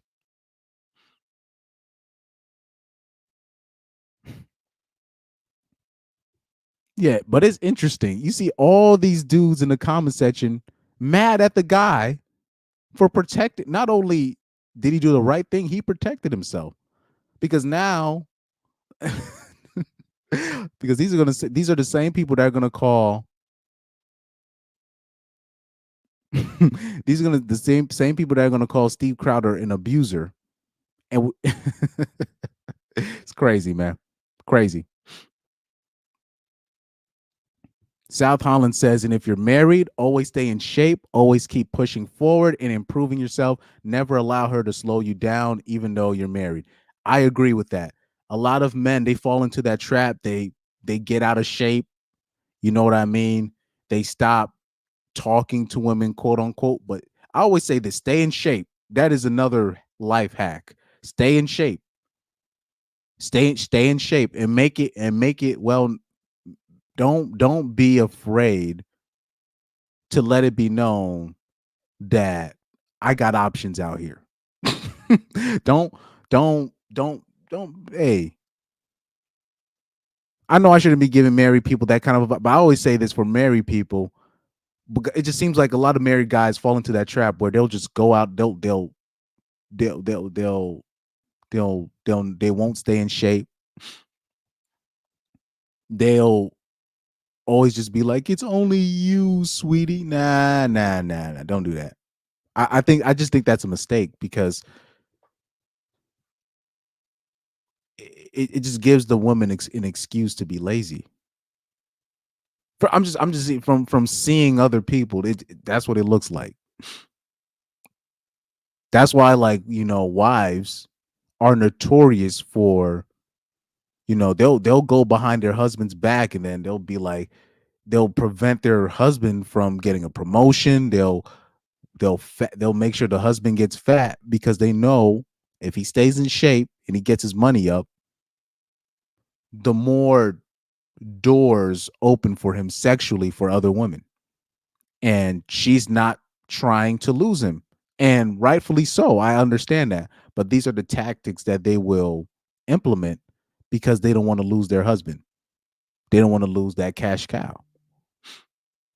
Ronald G says, South Holland, you right. But yep. I like this story. I think this is a success story, but I found it it's hilarious how they were offended.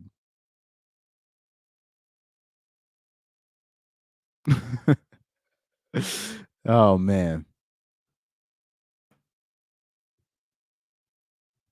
I find that, I think that's a success story. And like I said, those are the guys that the women said that they wanted, right? They're always like, what happened to the men? I want the men from the past. I don't heard these girls talking about, I want things to be like how it was in the 90s, because they're not being approached by men anymore. So I'm like, what are you talking about? Those days are over. What are we talking about, man?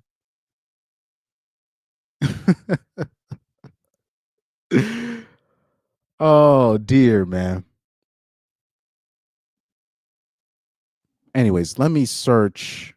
Hold on for a sec. Let me search something up. Let me search up his.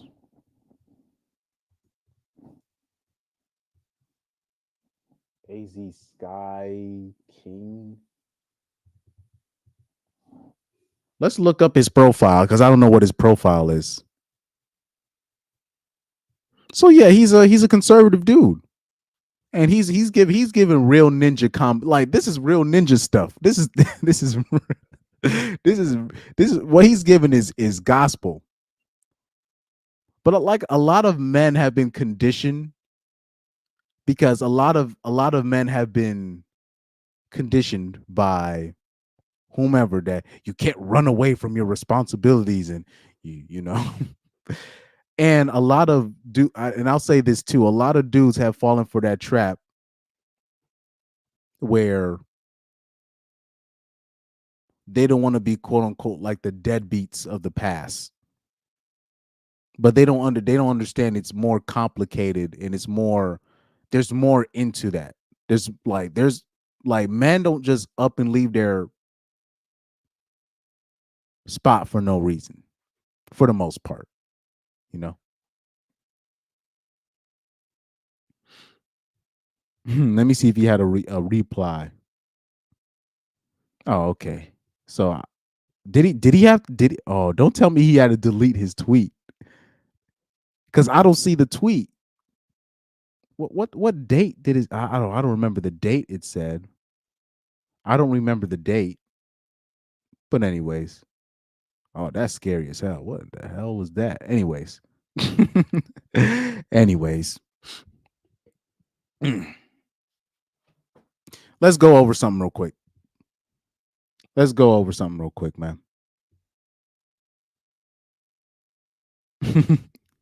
Said weakness conditioned by single moms. I agree. And the pastors, right? The pastors, let's not leave them out. The pastors, let's not leave them out. So right here, since it is what time is it? Oh, god damn, it's 4:15 already. So anyways, let's go into the review that I said in my description. Okay. Let's bring a picture up. I don't know, what can I use for my overlay? What can I use as a picture for this? What can I use? I can maybe use this. I don't know if I should use that, but I don't know if I should use that. Maybe I use this. There we go. There we go. So Let's get another banner up there. Because I did a show. I did a show where I went over the top 10 overlooked red flags. And there's certain things that we overlook as men because we already know the obvious ones like tattoos and stuff like that. Well, actually tattoos I did put that under overlook, but for a different reason, right? But there's people say if she has no dad and all this stuff, but there's a lot of things that we overlook. There's a lot of things that we overlook. So let me set this up real quick. Let's look. Let's set this up. Let's set this up. So let's type some of these things out.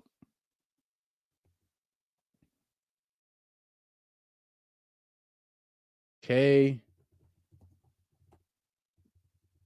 But yeah, like there are also, because I am gonna do the overview, but there are things that I missed out that I want to address.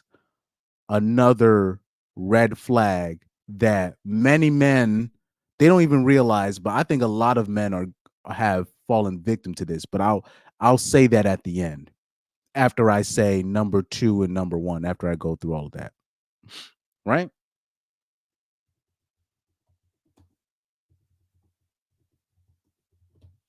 Right. So let's add this right here. So number 10, we got self-proclaimed spiritual women, right? We're doing a top 10. These are the top 10 overlooked red flags, right? Let me adjust my mic real quick so I can still type. So we got number 10, the self-proclaimed spiritual woman, right? So we got these Erykah Badu types. And what we got, the Erykah Badu types, the Summer Walker types, right? These are dangerous women to be around. These are very dangerous women to be around.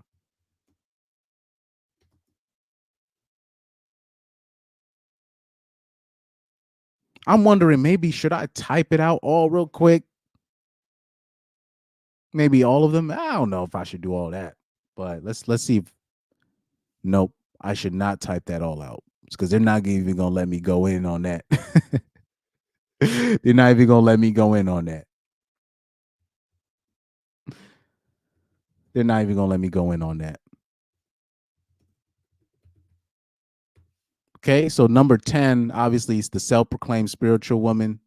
People got to understand, if she's not even if she is a practicing Christian, a Muslim, or whatever, witchcraft is now the number 1 growing religion amongst young women. So you guys have to be careful with that. So you don't want those kind of bad energy, those bad vibes around you, right? Okay. Right. So now then that's number 10. Now we had number 9, if she's friendly, right? People might disagree with me, right? But I always tell that story. Most of the, people want to say, where are the good women at? Look, a lot of people will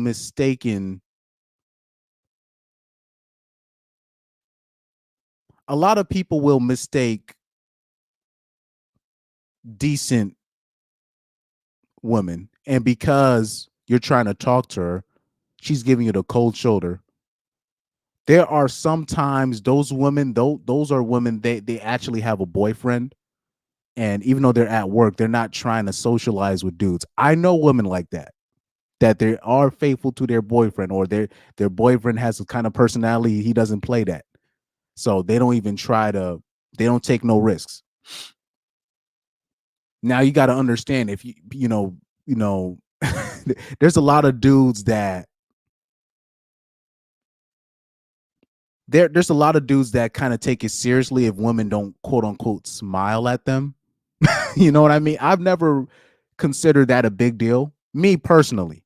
And there's some people in this chat, they're the same way. They don't really care if a woman smiles at them or not.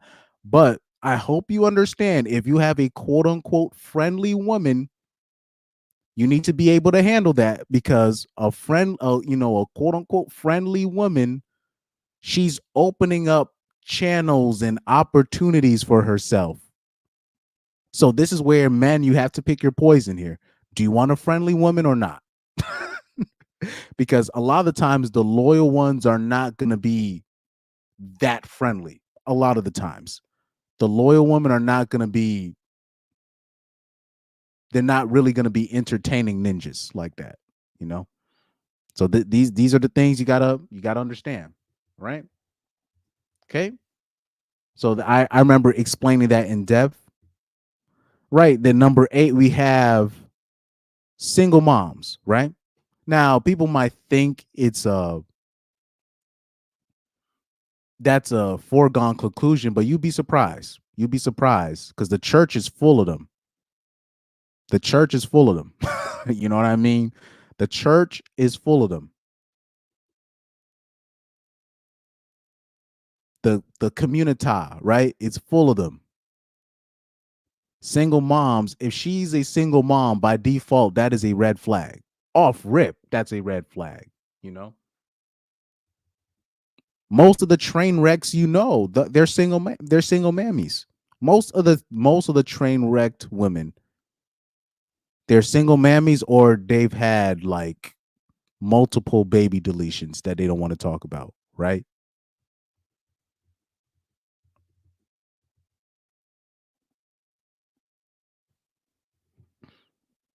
Oh, what am I doing? All right, so let me bring up number 7 right here.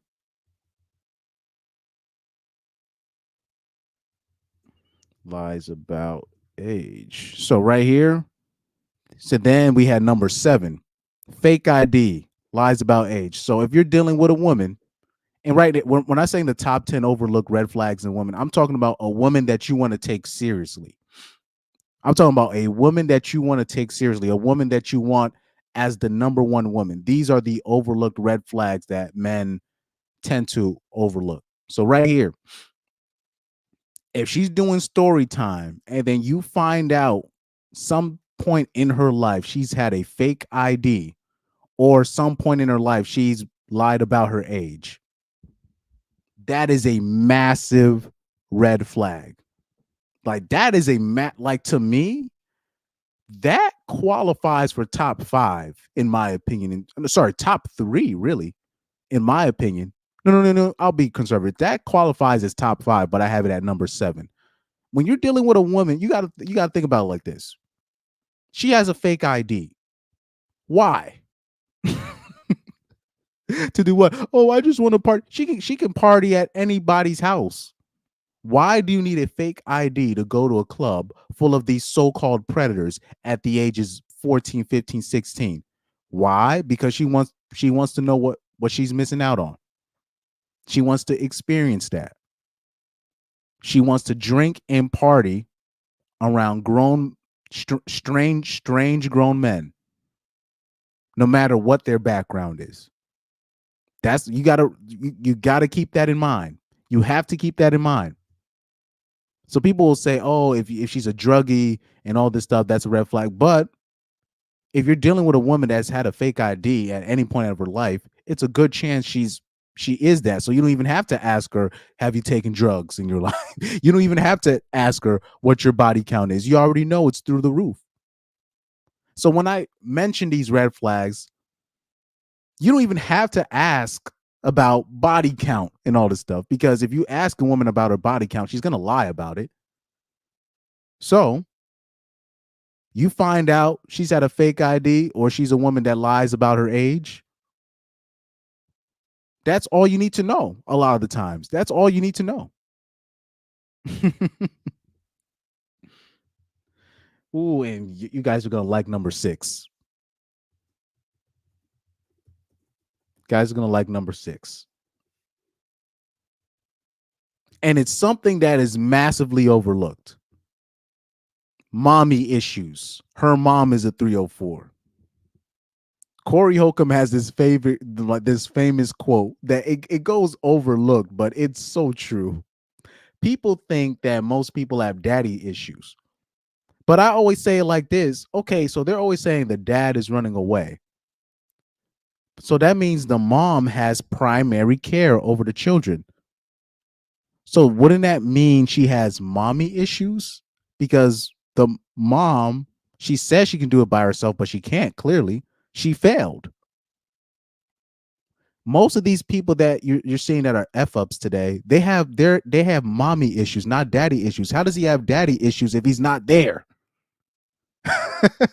How does somebody have daddy issues, but he's not there? How does he still get the blame, but he's not there? Most of these women out here, they got mommy issues.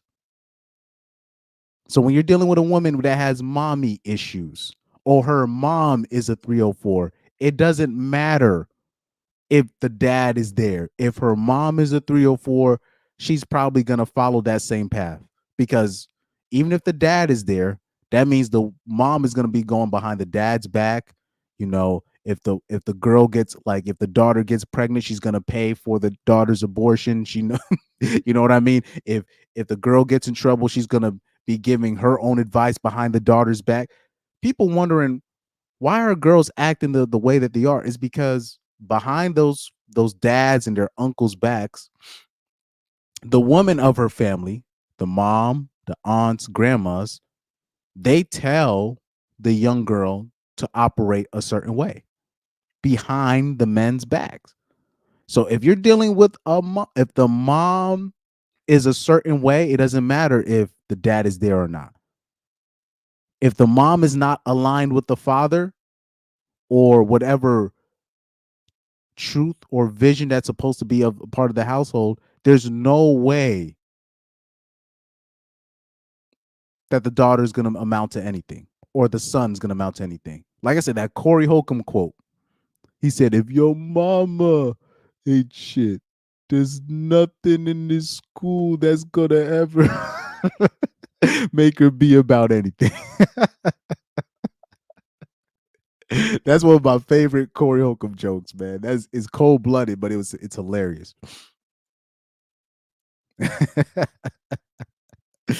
Oh man. Truth Hunter said overly friendly, ulterior motive. Facts. Yep, mommy issues. This is what how is it? I always say this. How is it the men are still getting the blame, but they're not there? Because I always say it like this. So the single fathers, are they allowed to complain about the quote unquote deadbeat mom if the kid raised by the single father ends up shooting a school, or if the kid ends up being a menace to society? Is he allowed to blame the deadbeat mother? No. They look at the father like, well, you're there. You do something about it. But when it's a single mom and the kid becomes an F up, the dad gets the blame because he's not there. Therefore, henceforth, right? Therefore, that means women don't have daddy issues, they have mommy issues. He said the apple doesn't fall too far from the tree. Facts. I've seen dads get blamed when their son ends up becoming gay. So, with that logic, if a girl becomes a 304, what does that make? What does that mean about the mom? What was the mom like before she met her husband or her baby father? These are the things that people don't want to discuss. These are the things people don't want to discuss. Right? Let me hit number 5 real quick.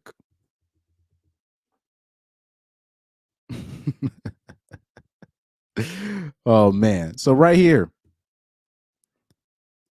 if she has all male friends, a woman that has all male friends belong to the streets. Period.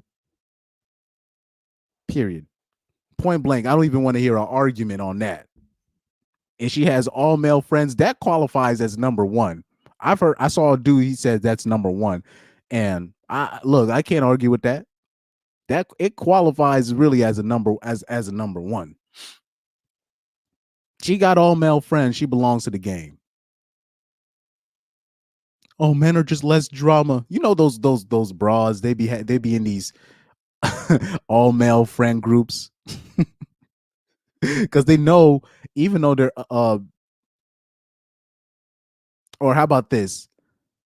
A woman that decides to purposely enter certain industries that they'll enter in, where they're the only woman in that industry. So they'll decide to become a plumber, right? Or they decide to become like one of these male dominated jobs. There's something to that. Not necessarily finance, even though that's true to an extent. But I'm talking about if she's choosing if she decides to become a car mechanic, that there's something to that. There might be something to that.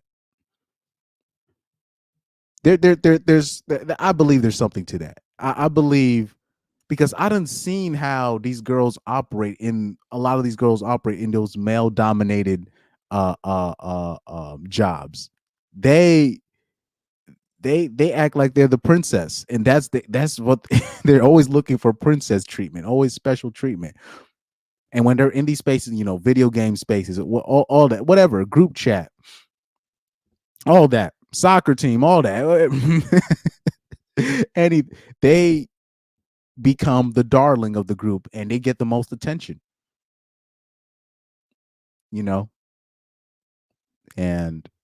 And it's just interesting how they act. It's just interesting how a lot of them act. Now, not all women are like that. I agree, but enough, enough of them.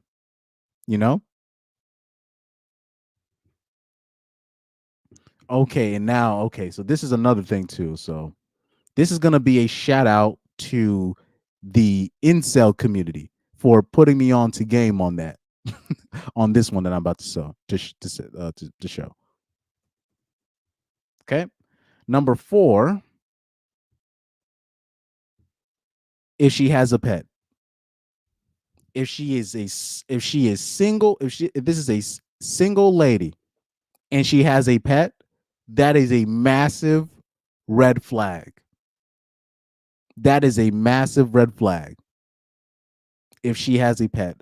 People might disagree with me on that, and I understand, but the incel community, they put me on to certain things that I sometimes wish I didn't see, but the word is out. Like the word is out. The word is out. If she's single and she has a pet, and you already know, because most young women, they're not even financially in a situation where they should even be having a pet, but they'll still have a pet. If she has a pet, is a red flag. The incel community, they put me on to something in particular. Not necessarily a cat lady. Not necessarily a cat lady. And that's the thing. That's a shout out to Rocky right here. If she has a dog specifically, not necessarily the cat ladies, they're actually not that bad as you think, because people just they think of the crazy cat lady from Simpsons. No, if she has a dog and she's single, and especially if she's Caucasian, but you guys might. So the incel community, they put me onto the dog pill, right? If you guys want to do the research on that, you don't have to. But if you want to gross yourself out, if you want to, or if you just want to learn, if you're a person like me, you just want to know. So you're not missing anything, but I'm just saying, if she is a dog lady and she's single, you might want to fall back from her. You might actually be better off with a cat lady than a dog lady.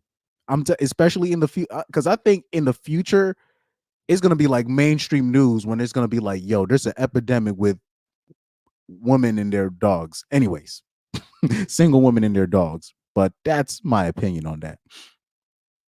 Oh yeah, facts. Cats don't even play about that. Cats don't even allow stuff like that to happen to them. That's another thing, because I've experienced with cats. Cats, they're their own thing. Like they have their own. They don't follow instructions really. You know, obviously, if you have some milk, if you have some food, whatever. And cats, they either like you or they don't like you. They take a liking to you. They'll like I remember my cousin's girlfriend, ex-girlfriend, like she had like all these cats at her house, whatever. But and I never was much of a cat person, but I remember I got locked into a room. I had to stay in this one room and wait for my cousin, but I was stuck in there with a cat, and I basically had to just overcome that, whether it be fear or whatever, and me and the cat became friends. And the cat, that specific cat, ended up, so anytime I came to the house, that cat would just follow me around like a weirdo. If a cat ends up taking a liking to you, you just become the owner. So mistakenly, we just look at, oh, these crazy cat ladies. No, if she has a dog, there's something to that. There might be something to that. And I've even seen, with the dog pill, where it's like women will select specific male dog breeds for certain things. Like it's crazy. It's crazy. Anyways, I don't even want to get into that. Truth Hunter said a horse. Yeah, that's true. If she has a horse, there might be something to that. There might be something to that. Yeah, Garrett's right. Garrett's right, especially if she has a big size dog. Like I said, I remember I did the research on that. They will select certain breeds specifically for that. It's unfortunate. That's unfortunate. But doing the research and seeing where this stuff is heading, I had to make that decision when I made that top 10 list. I'm like, overlook red flags. You know what? I think I got to put this in the top 5. I was like, yeah, I think I have to I think I have to put this in the top 5. And it's even like remember that chimpanzee that tore that woman's face off? But then when they did the research on it, they found out that that chimp was the boyfriend. So it is what it is, right? So yeah. Okay, so let's hit number 3, right? Tattoos. Now, obviously, people will say, well, that's not an overlooked red flag. Well,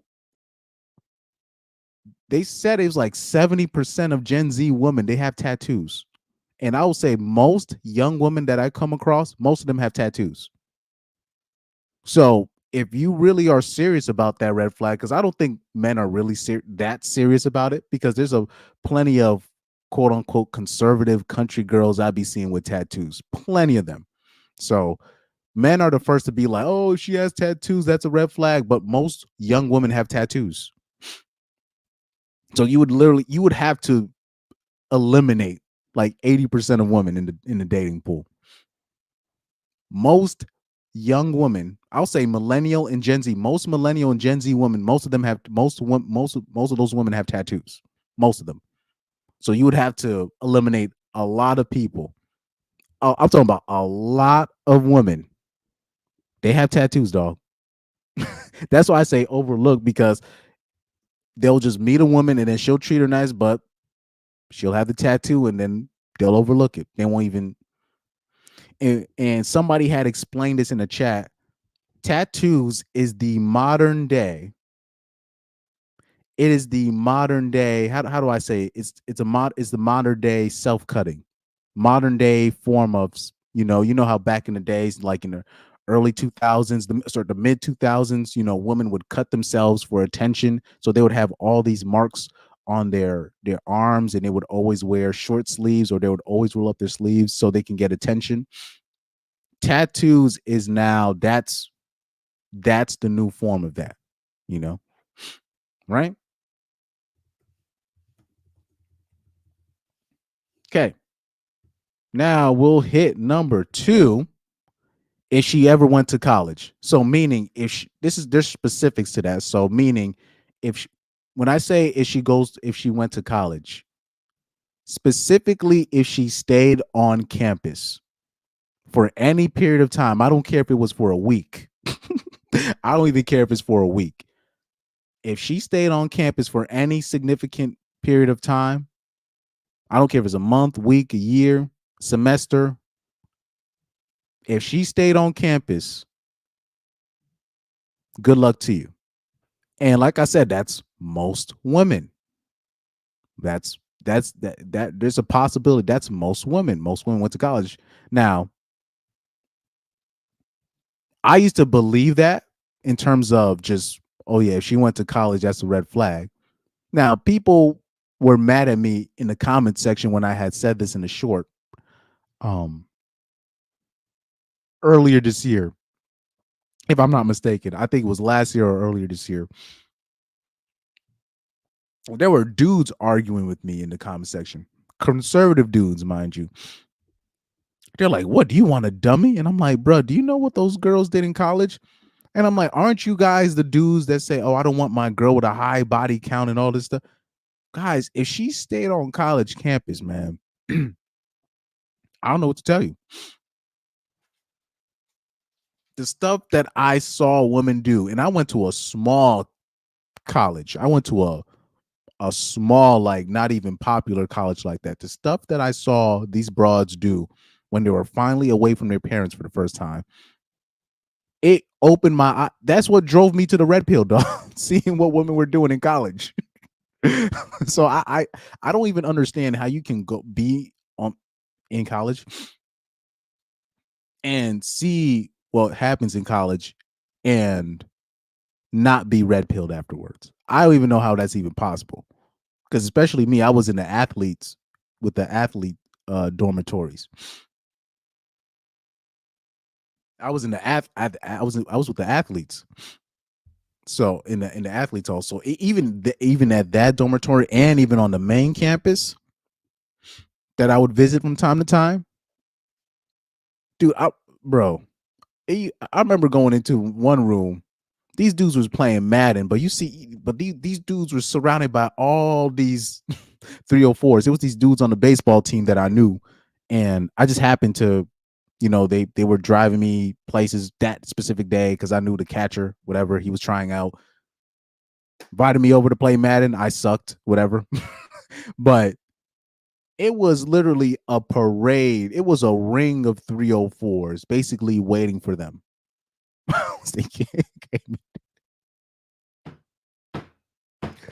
I'm like, what are they? I wondered I didn't even ask them. I was like, what are they doing here? And mind you, those the baseball players, they was talking to those girls any type of way.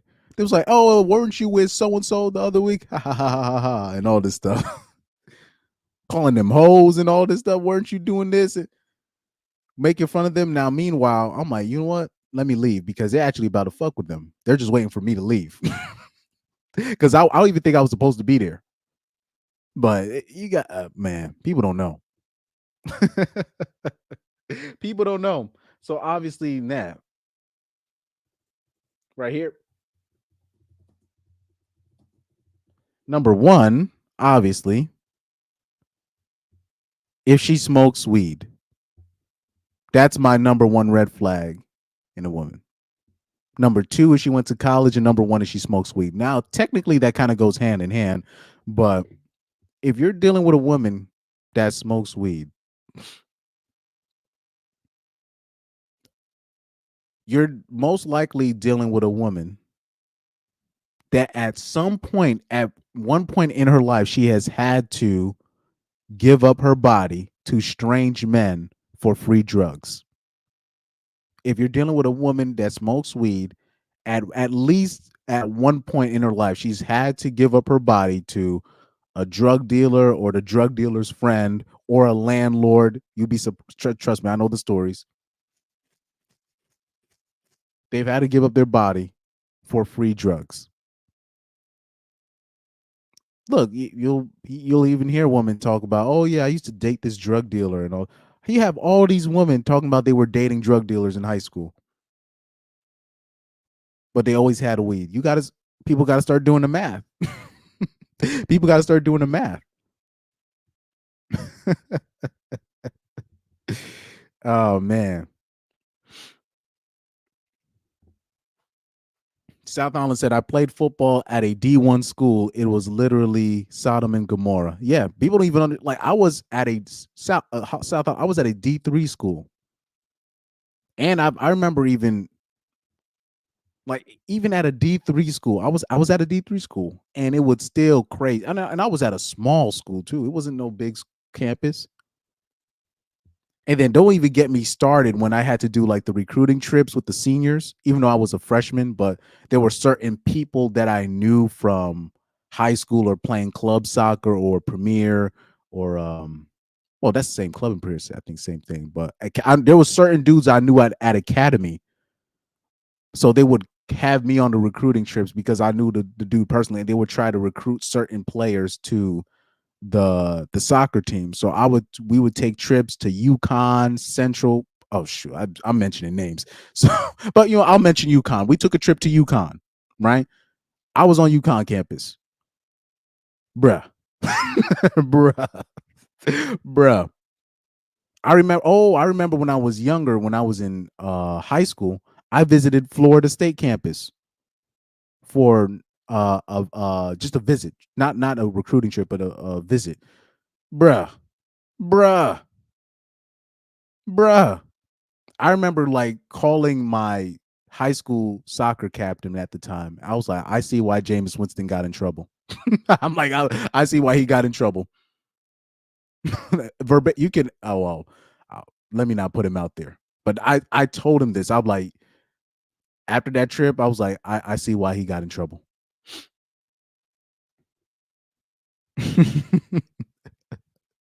Like for real, people like I've been on. Yeah, I've been on Florida Gulf Coast, Florida Gulf Coast campus, Florida State University campus, UConn campus, Central Con campus, Central Connecticut State campus, UMass, Yale, yes, Yale, Harvard, believe it or not, right? I'm naming all these names. Oh, LSU. I was on LSU campus. And not for recruiting trips, like just visit some recruiting trips, right? And then I remember one place I visited because I thought that I was gonna play soccer at a spot there, but I was a sophomore at the time. And I'm talking about a sophomore in high school. And I thought I was gonna be recruited to play D2 somewhere. Oh, Dartmouth, Drexel, what else?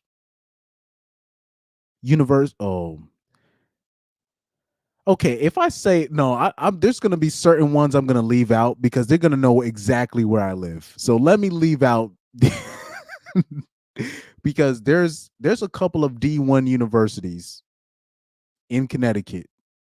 There's a couple of D1 universities in Connecticut, trust me. But if I say them, people are gonna know exactly where I live. if I say these names. But they're D1. They're D1. Trust me. I visited all of those campuses. I know exactly what those campuses are like. I've been to not necessarily the parties, but there's certain places I had to go and the party would be happening. And I'm like, oh, God damn it. Then just I remember I remember a relative of mine went to Howard University for a visit. And then I remember 2 years ago, they wanted me to do like a buddy program where you got to chaperone these ninjas when they go to these HBCU visits, and I'm like, I don't want to do that. I'm like, I don't want to do that. Hell no. Hell no. Okay, so you know what? I'll say this. Just assume with Connecticut, I've visited all of them. Just assume with Connecticut, because I don't want to mention the names. Because I think I've visited all of the colleges in Connecticut. Basically all of them. I don't want to say no names. I don't want to say no names. Because we have D1 college. I visited all the D1 colleges in Connecticut. Let's see. I mentioned UConn because it's the most famous one, but we have a lot of we have our fair amount of D1 colleges in Connecticut. I'm trying to think other spots. Oh yeah, University of Georgia. I did that one. Oh yeah, recently Pitt. We were meeting up with a musician when I was on tour. I didn't videotape that part though. I didn't videotape that part. I went to University of Pitt. Oh yeah. Oh, by the way, I did USC. So USC, people don't understand. USC is literally right next to the hood. I even know I had no idea until you go on campus. Then you're like, holy crap. You're just like, God damn. Oh yeah, Columbia University. I did Corning Community College. That's in New York. Yeah, there's some community colleges. They have a campus, believe it or not, where you can stay. Some of them, not all. Yeah, Monroe Community College, TCU. Yeah, it's a lot I've been to, but I'm telling you, if your girl on campus, it's over, dog. It's over. You might have, like, if you have a high school girlfriend and she going to University of whatever, say she going to University of Michigan. That happened to one of my former high school teammates. He had to take that L for that year, but then they ended up getting back together. But he had to take that L for that year. He had to take that L because she was a senior, he was a junior. I remember, that was hilarious. I remember it was this young kid on the soccer team, and we were talking about how our captain, his girl, went to University of Michigan, and we already know. As soon as he said, they were like, "Oh, we already know it's over."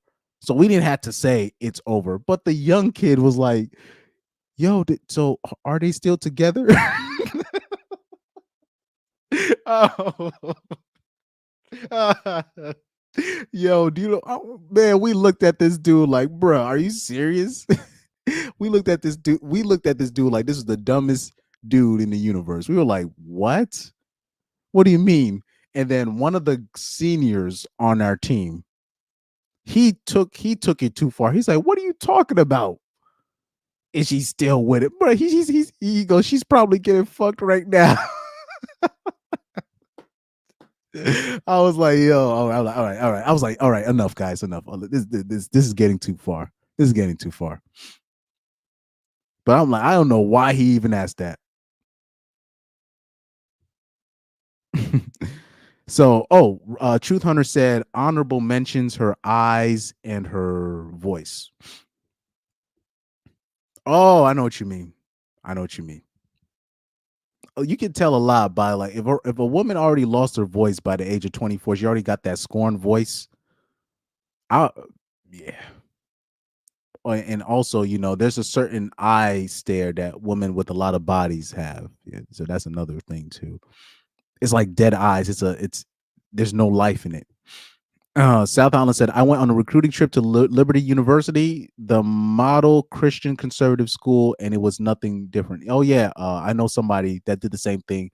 They had a recruiting trip to Liberty University, and a whole bunch of debauchery was going down there.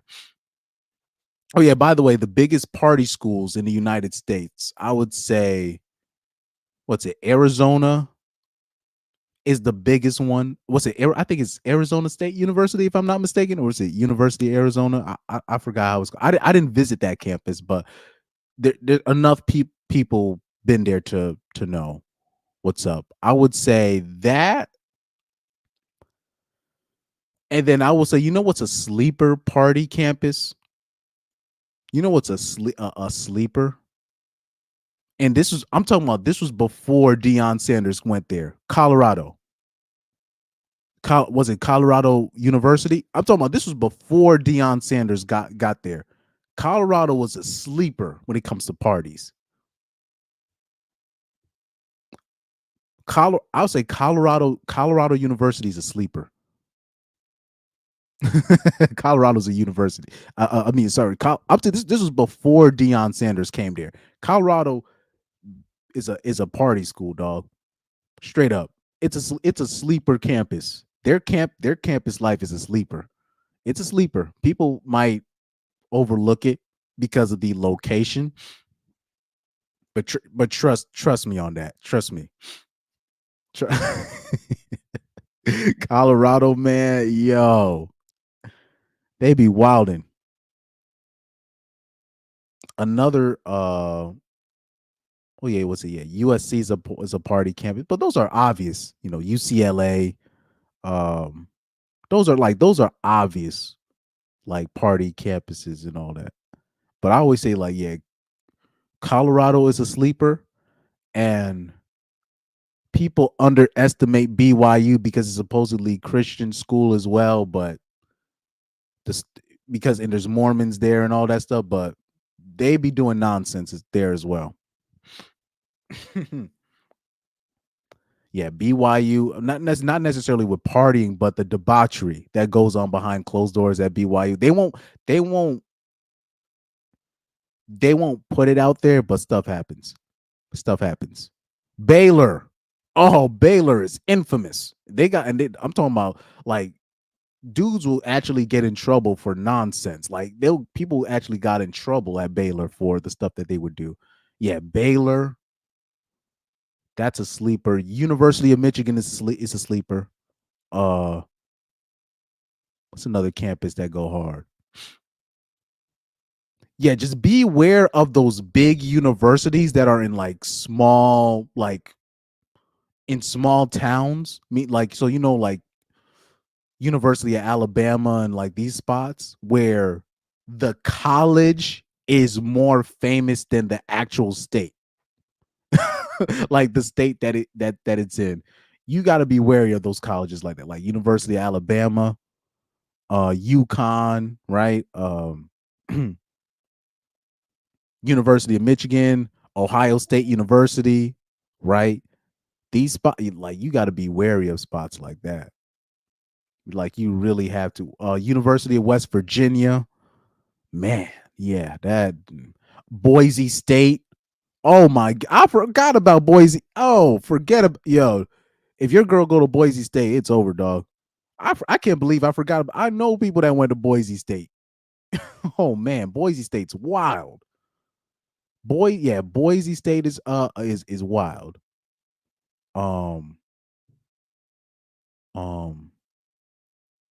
else I'm thinking? UNLV used to. I'll say UNLV in the 90s used to be debauchery historically. It still kind of is, but not like as it was in the 90s. So yeah, UNLV. But yeah, all the big schools that you can think of. All the big schools that you can. But yeah, Boise State is debauchery. That's debauchery right there. Oh yeah, any HBCU. Oh yeah, I forgot. Any HBCU that you go to, debauchery. Any HBCU. Shinobi One, shout out to him. He says, how many people actually use their degrees and certifications in adult life? I've got a few and I don't use any. Sure, I did use them once, but not for long. Do people get their worth out of them? No, absolutely not. Too many hoes with useless degrees out here. Too many. There's only a few women that I know that actually have, like, a degree worth something. Very few.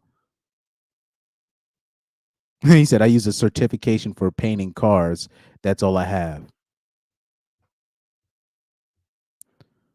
Shinobi once said, "My mate got with a virgin, and even he knew that she would step out to try the greener grass. She did, and after a few years, they broke up. But later on, they got back together, and now it's been 14 years. Yep, I know a lot of stories like that where they have to take that L. They put the girl goes to college, then she comes back, and then she'll get back with the dude. But he like a lot of the times the men understand that. Yep, she was on there getting getting trains ran on her. You know, man. Oh yeah, the U. I forgot the U. Oh man, especially I'm pretty sure in the early 2000s and the 90s. Sheesh. Oh yeah, did you ever? I remember that graph that Undead Chronic showed, where it's like the prettier woman, they would go. They would. It was like the more national championships that college football team would get, the more prettier girls would go to that that would go to that college. I was laughing at. Oh man, I was laughing for a good 30 seconds when I saw that graph. I don't know if you guys remember, it was a stream that Chronic did, and he just kind of put that in there. He said, "Oh yeah, there was a graph that showed the more national championships in football that a university gets, the more prettier girls go there, or something like that. Something crazy like that." I'm like, oh my god. But anyway, let's get off the college tip. I want to introduce something where I believe is the biggest red flag. I'll say one of the honorable mentions that has been massively overlooked. And I am tempted to put this as number one above all. And it's something that has not really been talked about. Hold on for a sec. South Island said, "I had a snow bunny go to Africa for a semester and she came back pregnant." I knew it was over. Oh, I forgot. If she goes to any university overseas, yeah, it's already over. If she going backpacking in Europe, if she's doing travel study abroad of any sorts, it's over. You already know she's gonna act a whole 304. If she going to colleges like on a cruise, they be having certain colleges where it's on a cruise ship and all. It's over. If it's on a cruise ship, if she's studying abroad in a different country, it's over, dog. I'm talking about it could be any country. It's over. It's absolutely over. And that is sad that had it happen to you. They just come back pregnant. Just bruh. My God.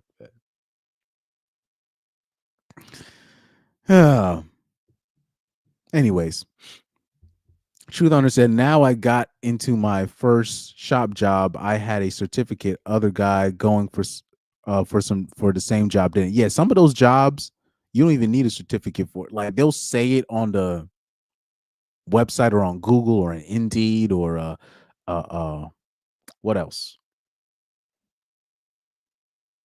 These job sites. Meanwhile, then once you go there, there's a guy that can't even speak English, and he's been doing the job there for how long? Or is a guy that in there that can't even speak English, and he's going for the same job that you have, and he's gonna get the same job that you have with no certification. But let me see if I can find that last red flag. Oh yeah, shout out to Shinobi One. I remember he said something similar before. He said you have to keep them women in a room, like a kitchen or a tower, locked down. Give them some books or ish. Save them from their own destructive self, lest they reap the lands and property. But that's what men used to do in the past. They would, lock them up in the highest tower and all this stuff. And people be like, why would they do that? If you just look at today, you have your answer. You have your answer. Right? So let's see if I saved my number one red flag on an Instagram video. Because I don't want to say it yet. I don't want to completely say it yet, but there's this specific group of people that have been overlooked for too long, and we need to address these people. Is a group of people where I consider red flag if she associates with this certain group of people. Let's see if I can find it. Oh my God. I don't know if I have it saved. Damn, I don't think I have it saved. Yeah, I don't think I have it saved. But I'll say this. I might have to type it out. Yeah, I might have to type it out. Because it's these group of people, and they're giving women dating advice. Let me give a science. Let me do science real quick. Let me do some science real quick. I'll type it out for you. Because I wanted to specifically talk on this. Let me type it out for you.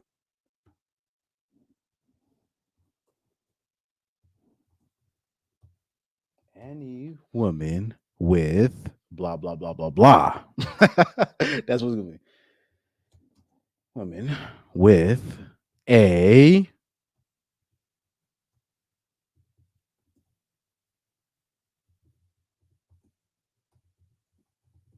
it's gonna be in all caps too.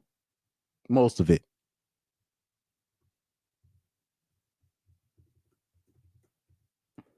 And this technically might qualify for number one. Because it's one of the missing links that I don't think we've dived into that much. So right here, I don't know if I have a drum roll. Do I have a drum roll on this? Nah. I don't think I have a drum roll on this. I want you to guess. I want you guys to guess in the chat. I'm going to bring up a picture. I want you guys to guess in the chat. What do you think the number one honorable mention that probably should be number one? I want you guys to guess in the chat. If a woman has this, it's a number one red flag. Let's see if you guys get it in the chat. I don't think people are gonna. Okay, I see South Holland. He says therapist qualifies in the top 10. Definitely an honorable mention, but no, it's not. That's not the one. But yes, that definitely qualifies as top 10.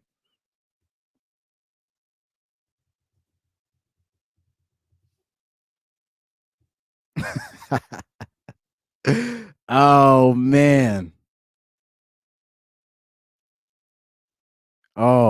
Let me see if I can I'm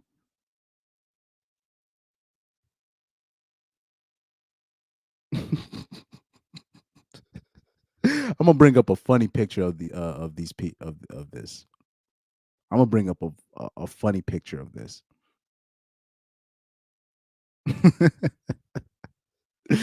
Oh man, this is crazy, man. This is crazy work. This low key. This is crazy work. Oh, okay. Somebody in the chat got it. I want you guys to figure out who it is. And it's not the therapist. It's not the therapist one. Okay, two people in the chat got it. two people in the chat got it. I want you guys to figure out. I want you to figure out who it is. Two people in the chat got it.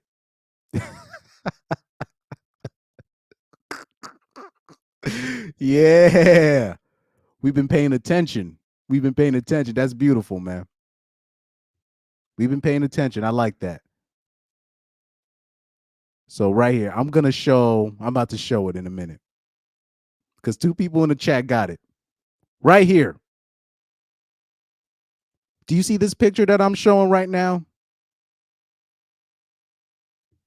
Any woman with a gay male or female best friend. Let me repeat that. Any woman with a gay male or female best friend, I'm talking about the female could be gay as well. A gay male or a let me make that more specific. Let me make that more specific. Let me make that more specific, man. Let me make that more specific. Yeah, or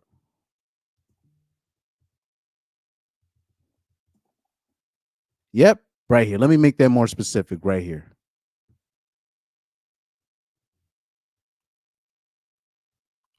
Oh shoot, they won't let me add it?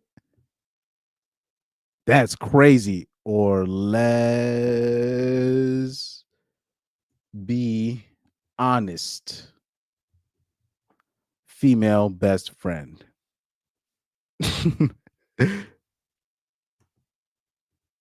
Oh, I guess I'm okay. Or okay. Oh, I'll do it like this. Okay, right here. That should work.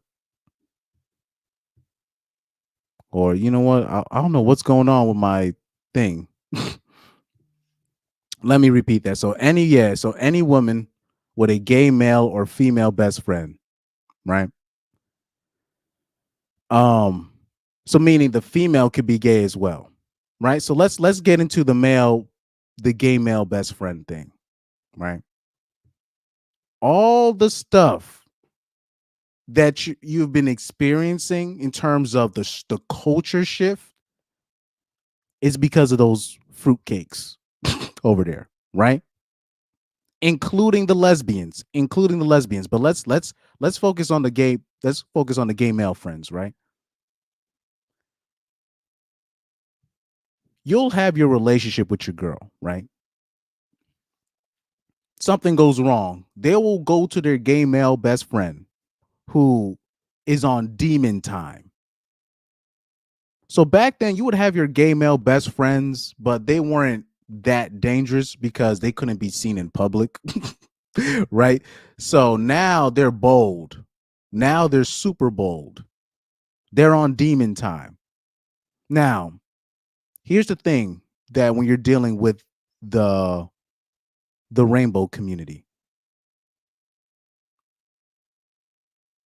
those gay male best friends, they have a disdain for straight male men.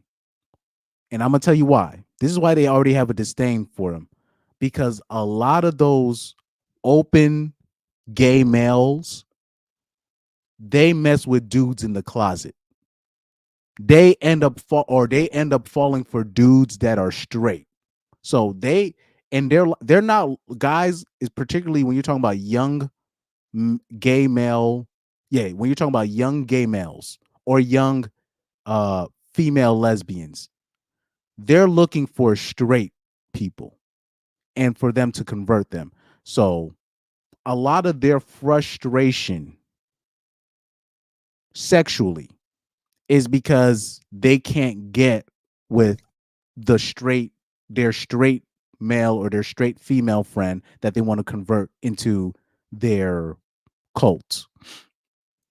It's either that or they're messing with a dude on the football team or on the basketball team that is in the closet and they can't say anything. That's where most of their frustration comes from. So a lot of the stuff that you hear women complaining about men is because they're taking their cues from their gay male friends. And people might think I'm taking this too far, but a lot of the lingo that we have now, even the term partner, you'll have women calling each other partner. Where do you think they got that from? They got that from the rainbow community. That's what they'll call each other. They call each other partners. When you see gay men and straight women at the club, you think they're two peas in a pod. They're so close. They're so close. So because they're so close, they're going to share the same sentiments. So a lot of the stuff that you hear women complaining about straight men, they got that from frustrated gay men, because a lot of those men are messing with dudes in the closet, or they're in love. They have a straight male friend that they're in love with, but they can never get with. That's where a lot of their frustration comes from. And that frustration bleeds into the dating advice that they give women that are dating straight men. I know it might be a stretch, but trust me, you're going to hear people talk about this later on in life. You're going to be, oh yeah, Chris did say that. Most of these gay males that are frustrated with life are the ones that are in love with their straight male friends, or there's a straight male that they like, or there's a straight male that's in the closet that they're messing with, but will never acknowledge them in public. It breeds a frustration. Trust me on that. Now let's talk about the lesbians, because I already talked about the lesbians in one live stream before. That girl that you don't, because people won't look at that girl as a threat, because as a guy you're just looking at the girl like, oh, she's just a girl. She's not physically threatening, so she's not a threat. Right? Oh yeah, but shout out to JTH Printed Designs. He was the first one to say it. Gay friends. Facts. But the lesbians, right? A lot of the times what your girl won't tell you is she's probably experimented with one of her friends. Now, men like to brag about, oh yeah, this woman caught feelings for me, and she caught feelings for me, and blah blah blah, she's stalking me. Do you guys don't think it's possible that, you know, a woman can catch feelings for another woman that they were experimenting on? That happens a lot more than people think, right? So you'll have those girls trips, right, that be happening, and they'll do some experimenting at the club or in the hotel room. Now you'll have one girl that regrets it, and then you'll have one girl that caught feelings, right? So now it's like you're the boyfriend and you keep seeing this friend, and she's always talking crazy about you, always rolling her eyes when you're around, and you're just like, why does she hate me so much? Because that's she's in love with your girl. She's in love with your girl. Remember, I showed you that video of that black woman that said, be careful, ladies. A lot of your friends, they're recruiting you to become they're recruiting you to become part of that crew. You know? So these two, I always believe that this is one of the biggest forces that has been overlooked for way too long, particularly when you're talking about the gay male best friend. If I have a woman and she has a gay male best friend, I'm going to ask her, you can't be friends with her if you want to be with me. And people will be like, what? That's crazy. No, you cannot have no gay male best friend, because his perspective of life is completely warped. And there's a lot of women, they take their cues from gay men. Trust me. They take their lingo from gay men. They take their sexual advice from gay men. Have you seen the sexual advice that women have been saying lately, where, you know, on AJ's channel, we talk about the spread of herpes, right? And how women are acting like it's not a big deal, and how women are now just getting these sexual transmitted disease, and they're not stopping their life. They're just like, well, I have it. That's from the gay community. When you're talking about the rainbow community, particularly when you're talking about the gays, they don't fear disease. They're reckless. They don't care. All that stuff, when you hear women talking about, well, if I don't have a flare up, and if it's not this, then you can't catch it. This is the stuff that gay men be saying. Like, gay men be always talking about, oh, if I have, you know, HIV, whatever, they'll say, oh, I don't have a full viral load, or no, this is what a lot of them like to say. They'll say, I take this medicine and now it's undetectable in my system. That means I can't pass it. Yes, you can pass it. But this is the advice that they've been given to the women that they know. This is the stuff that now women repeat these lies. Now you hear women start repeating stuff. And the stuff that when I hear women talk about STDs, I'm like, it will confuse me because I am like, I used to hear gay men say this back in the day. Like, this is the stuff that they say.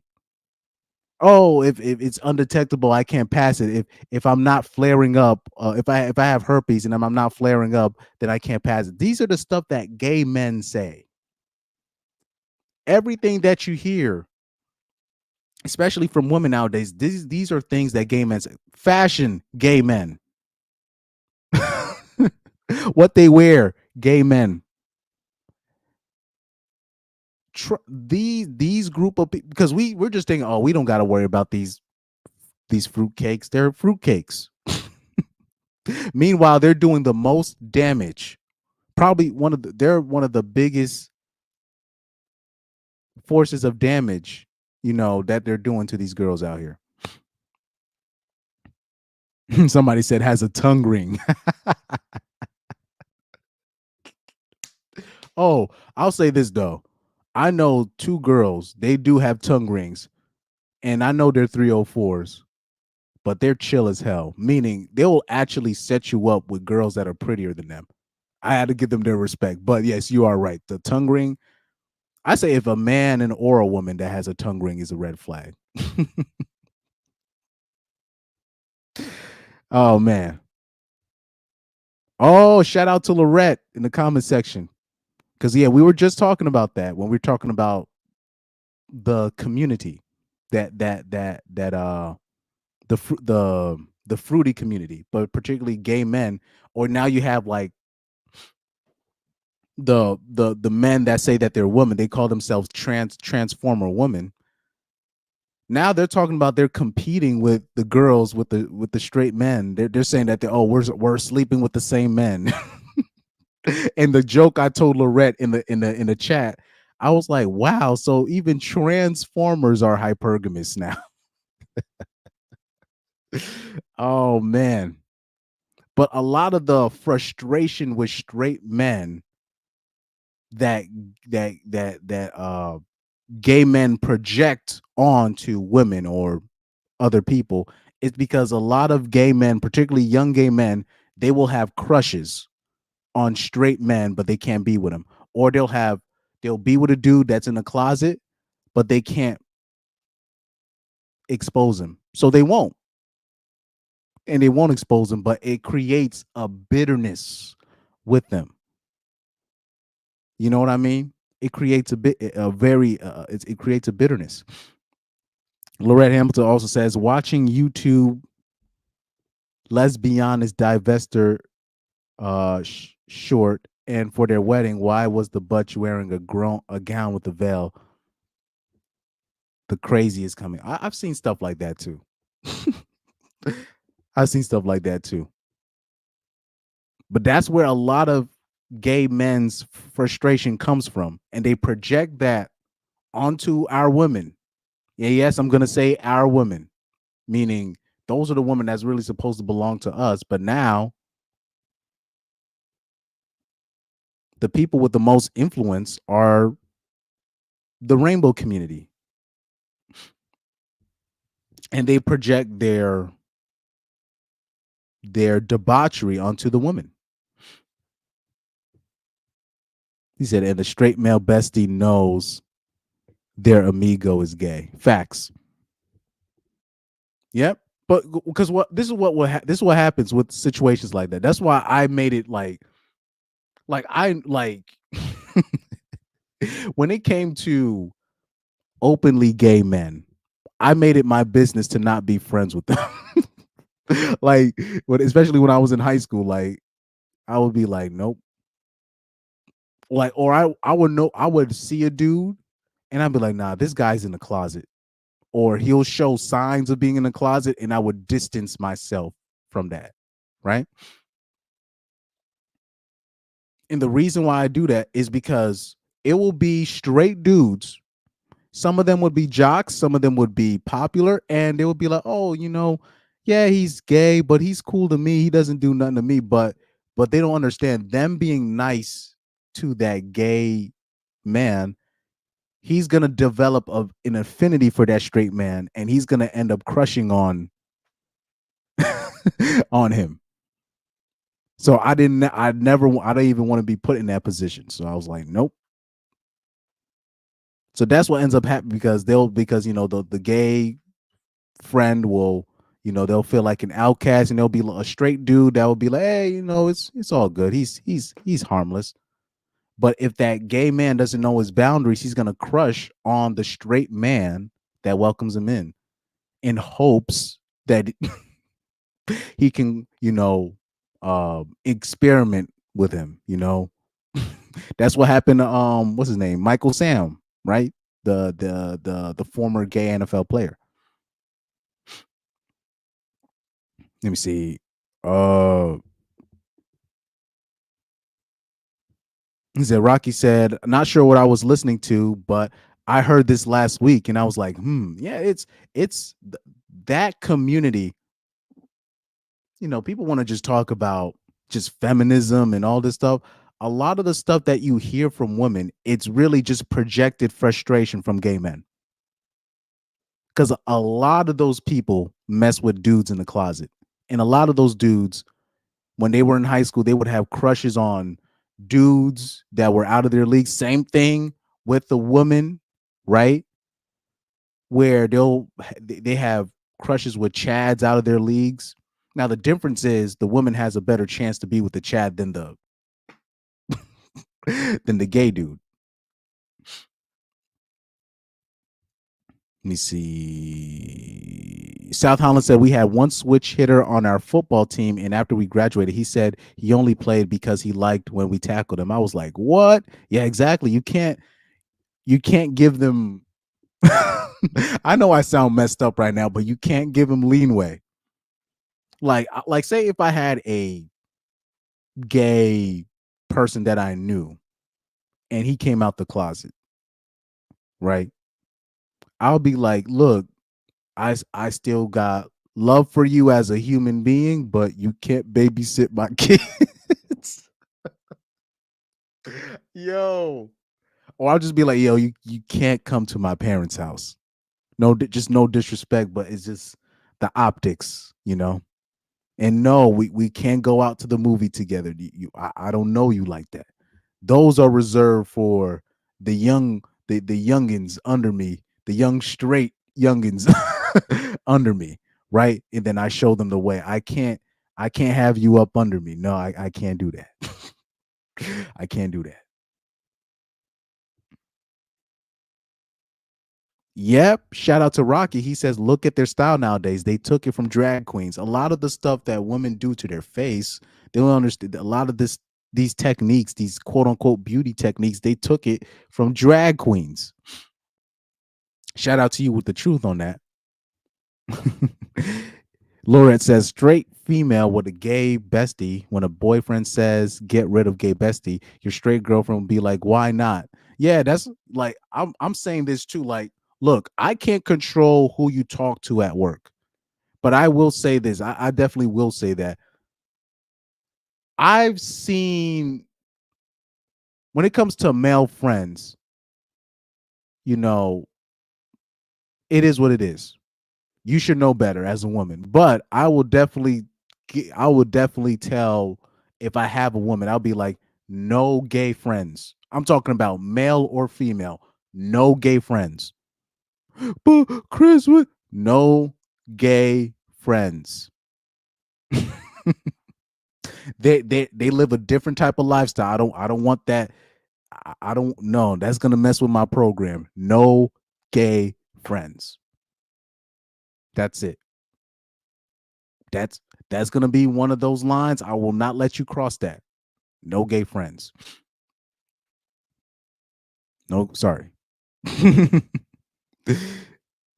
And I already told you guys, you got to beware of the lesbian friend or the female best friend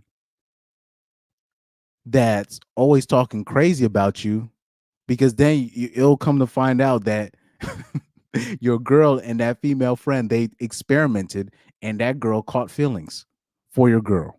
Meanwhile, like, your girl moved on, and she's just like, we'll just act like it didn't happen. And she'll be moved on. Meanwhile, she ain't moved on.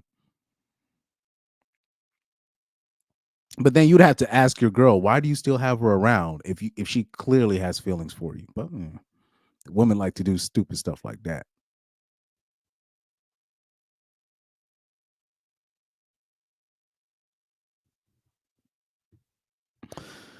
Lorette also says, Kelly and Beyonce yesterday in Houston. Kelly be killing fashion for women.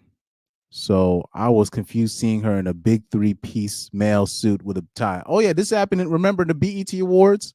That's why I don't watch the BET Awards no more. I think it was like last year. It was last year or 2 years ago in the BET Awards. It was men basically dressed up as women, and the men and the women dressed up as men. It was women in suits, and it was men in dresses. That's what happened. You know, wild, absolutely wild. Absolutely wild. Let me see. That's why we need to steal back the rainbow. The GAY stole from the kids. Yeah, facts. Harp's Desire said, this is somewhat unrelated to what you're talking about currently, but I am very curious to hear your thoughts on Shar Hainsley's video regarding to the benefits of advanced age maternity. She's a BW influencer in the decenter men community. Well, women are just gonna have to learn the hard way on that. Because Black women are already kind of like they are, some of them are having him either too early or too late, you know, but it is what it is. Now, I hope white women aren't listening to that advice, but you know, I hope they're not listening to that, because I done seen way too many stories of these broads, these 34-year-old Caucasian broads with no women. With no kids, and then they hit menopause at like 36 or like 35, something crazy like that. And then it finally hits them. They're not gonna have kids, and they lose their minds after saying all these years, I hate kids. Then once they finally find out they're never gonna have kids, then it's oh man. So yeah, Gen Z fashion is fugly, because now the fashion that we have now is dude. I don't know if South Holland is in the chat. The way that professional footballers, professional soccer players overseas, the way they dress, the way their mohawks are, the way they have tattoos, mohawks, and all this stuff. These professional soccer players, they basically fashion themselves after alternative gay men, like punk gay men. That's how they would dress. They would have like a mohawk where you can't really tell if it's a female mohawk or a male mohawk. You know, tattoos on their legs and stuff like this. I'm like, tattoos on the legs? This is stuff that gay dudes would do, you know. But you know, this is I'm talking about you. There's male soccer players where they have tattoos on their inner thighs. You know what I mean? I'm like, what would possess you to do that? What's going on? What's up with that? These guys basically fashion themselves after, they don't realize that they're doing it, but they're basically fashioning themselves from young, like punk gay males, like gay males from that from that punk rock, or you know, dare I say, even the adult film industry. When you look at how they're how they dress in public, that's how they dress. You know. Let me see. Oh yeah. They should be Cam Newton. Yeah, Cam Newton be dressing like a goddamn colonial, dressing like a damn colonial. You know. Oh yeah. By the way, if you guys get the chance, please watch the Corey Holcomb interview with Cam Newton. Please, I beg you. I beg you.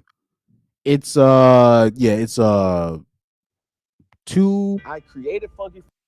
Is it 2 hours and almost 3 hours of content with that? So let's look at the trailer for that. Let's look at the trailer for this interview.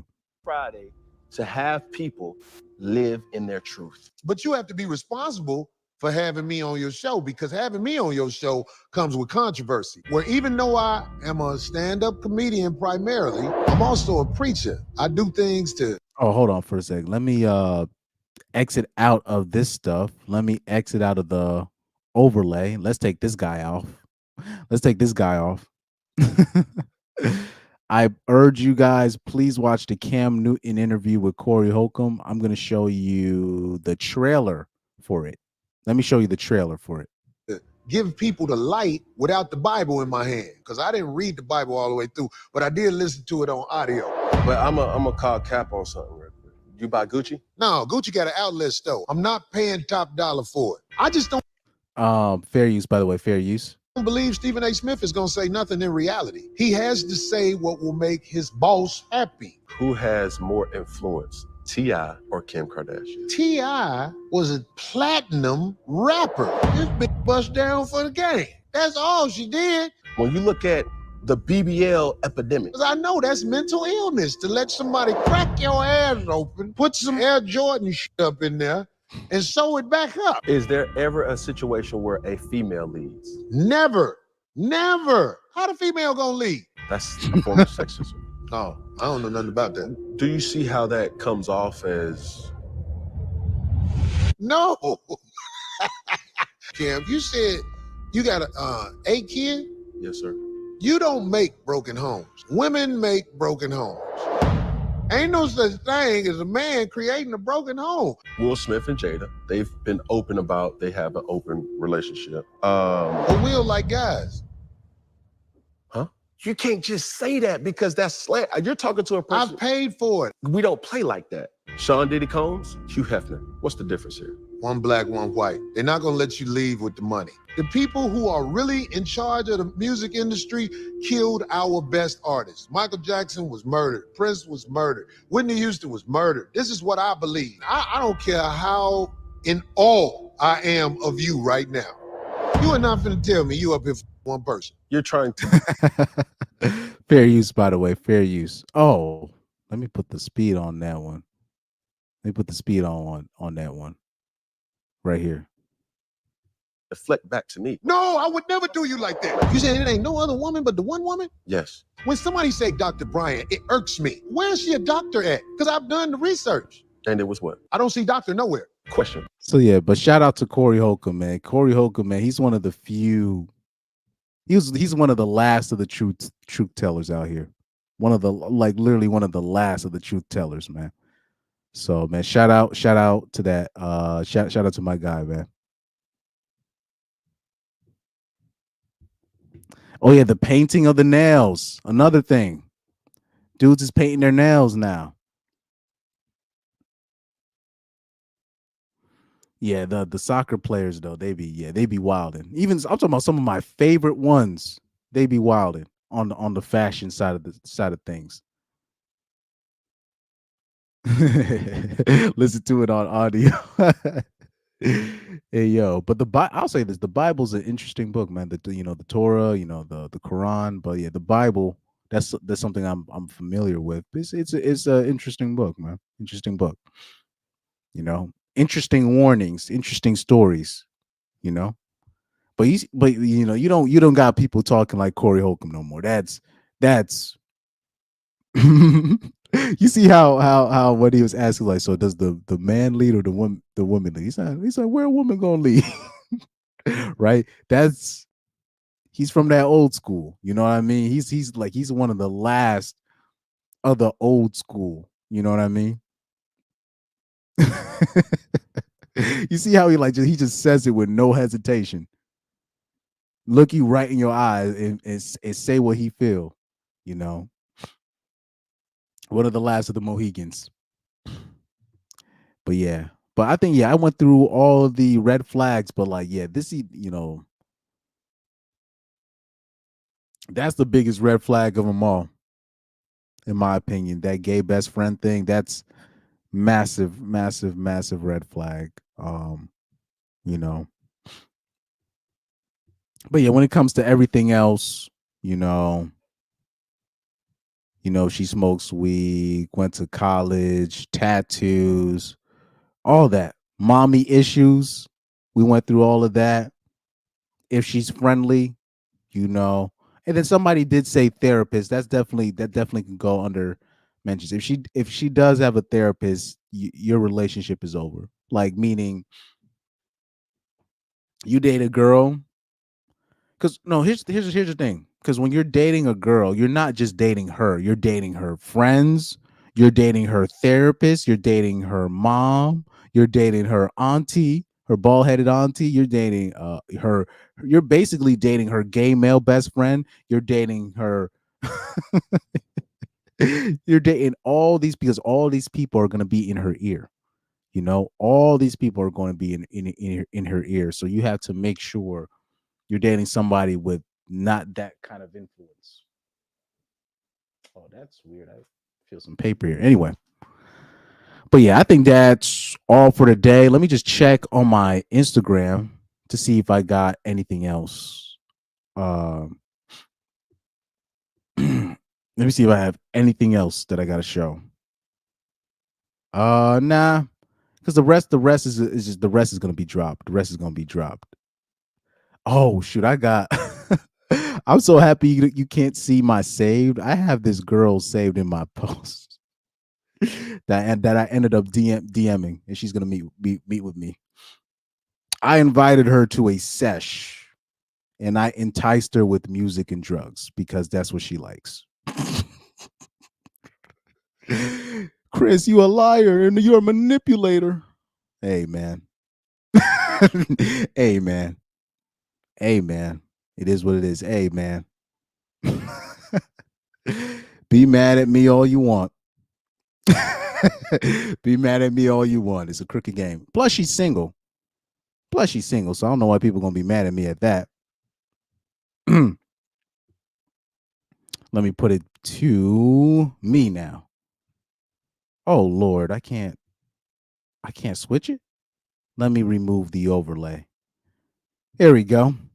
Lorette says, and also Cam got his feelings hurt by the doctor, and he had Corey on the show to verbally diss the doctor on Cam's behalf. This is true. And of course, Cam got his feelings hurt by Dr. Cheyenne Bryant. It's a lot of black men that have their feelings hurt today because they're doing the most, yet they're getting the most disrespect, even though most black men that are fathers that are going out their way to fight the stereotype just for a fake doctor like a Dr. Cheyenne Bryant to say, oh, that's low vibrational and you're creating broken homes. That's why he did. And you're right, he did get Corey Holcomb. He risked his platform to diss Dr. Cheyenne Bryant. You're right.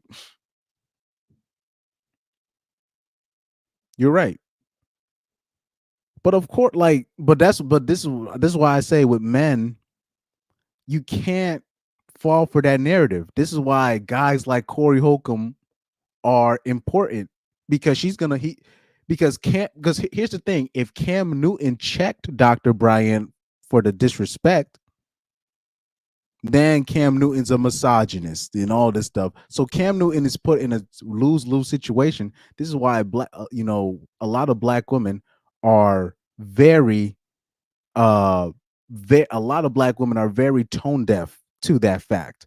So they'll diss you, do all this stuff because they know if a black man raises up, he's gonna look crazy. I'm talking about he's gonna look crazy to everybody. Let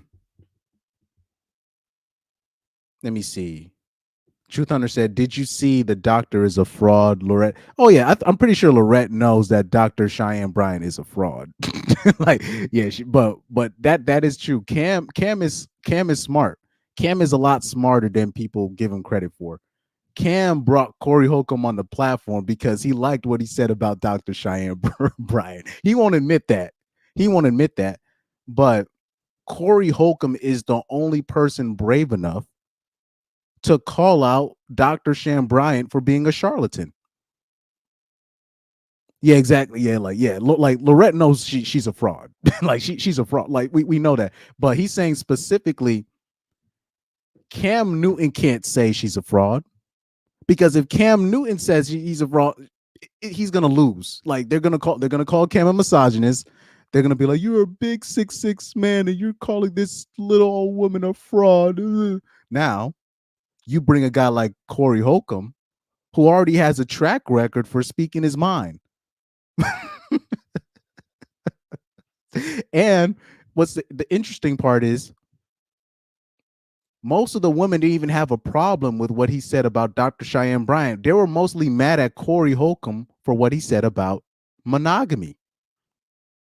So like I said, but Lorette is right in terms of Cam brought Corey Holcomb on specifically because Corey Holcomb is one of the few black men that can say the truth about Dr. Cheyenne Bryant that could, quote unquote, put her in her place, which I don't like the term put her in her place, but Corey Holcomb's the only one brave enough to say she's a charlatan. But if Cam says it, he's in a lose-lose. Look,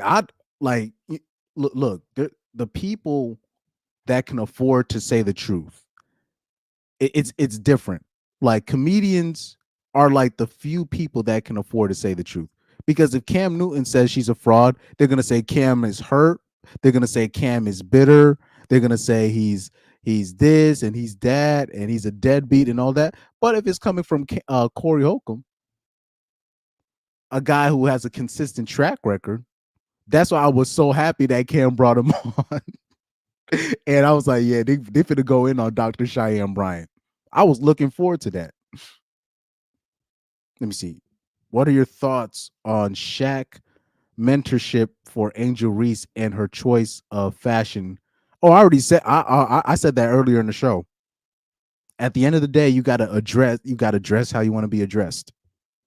And I don't know why Angel Reese is shocked that Shaq mentioned, her short shorts. But earlier in the stream, I already talked about that. But Angel Reese, she says she doesn't want to be sexualized, but she still decides to sexualize herself. So I have no sympathy for her at all. There's a reason why Shaq is not addressing Caitlin Clark that way, because Caitlin Clark, she has gone out of her way to make sure people just talk about basketball. Like, Caitlin Clark doesn't even like it when the conservatives talk about her race. She doesn't even like that. Caitlin Clark is going out of her way to make sure people are keeping it basketball with her.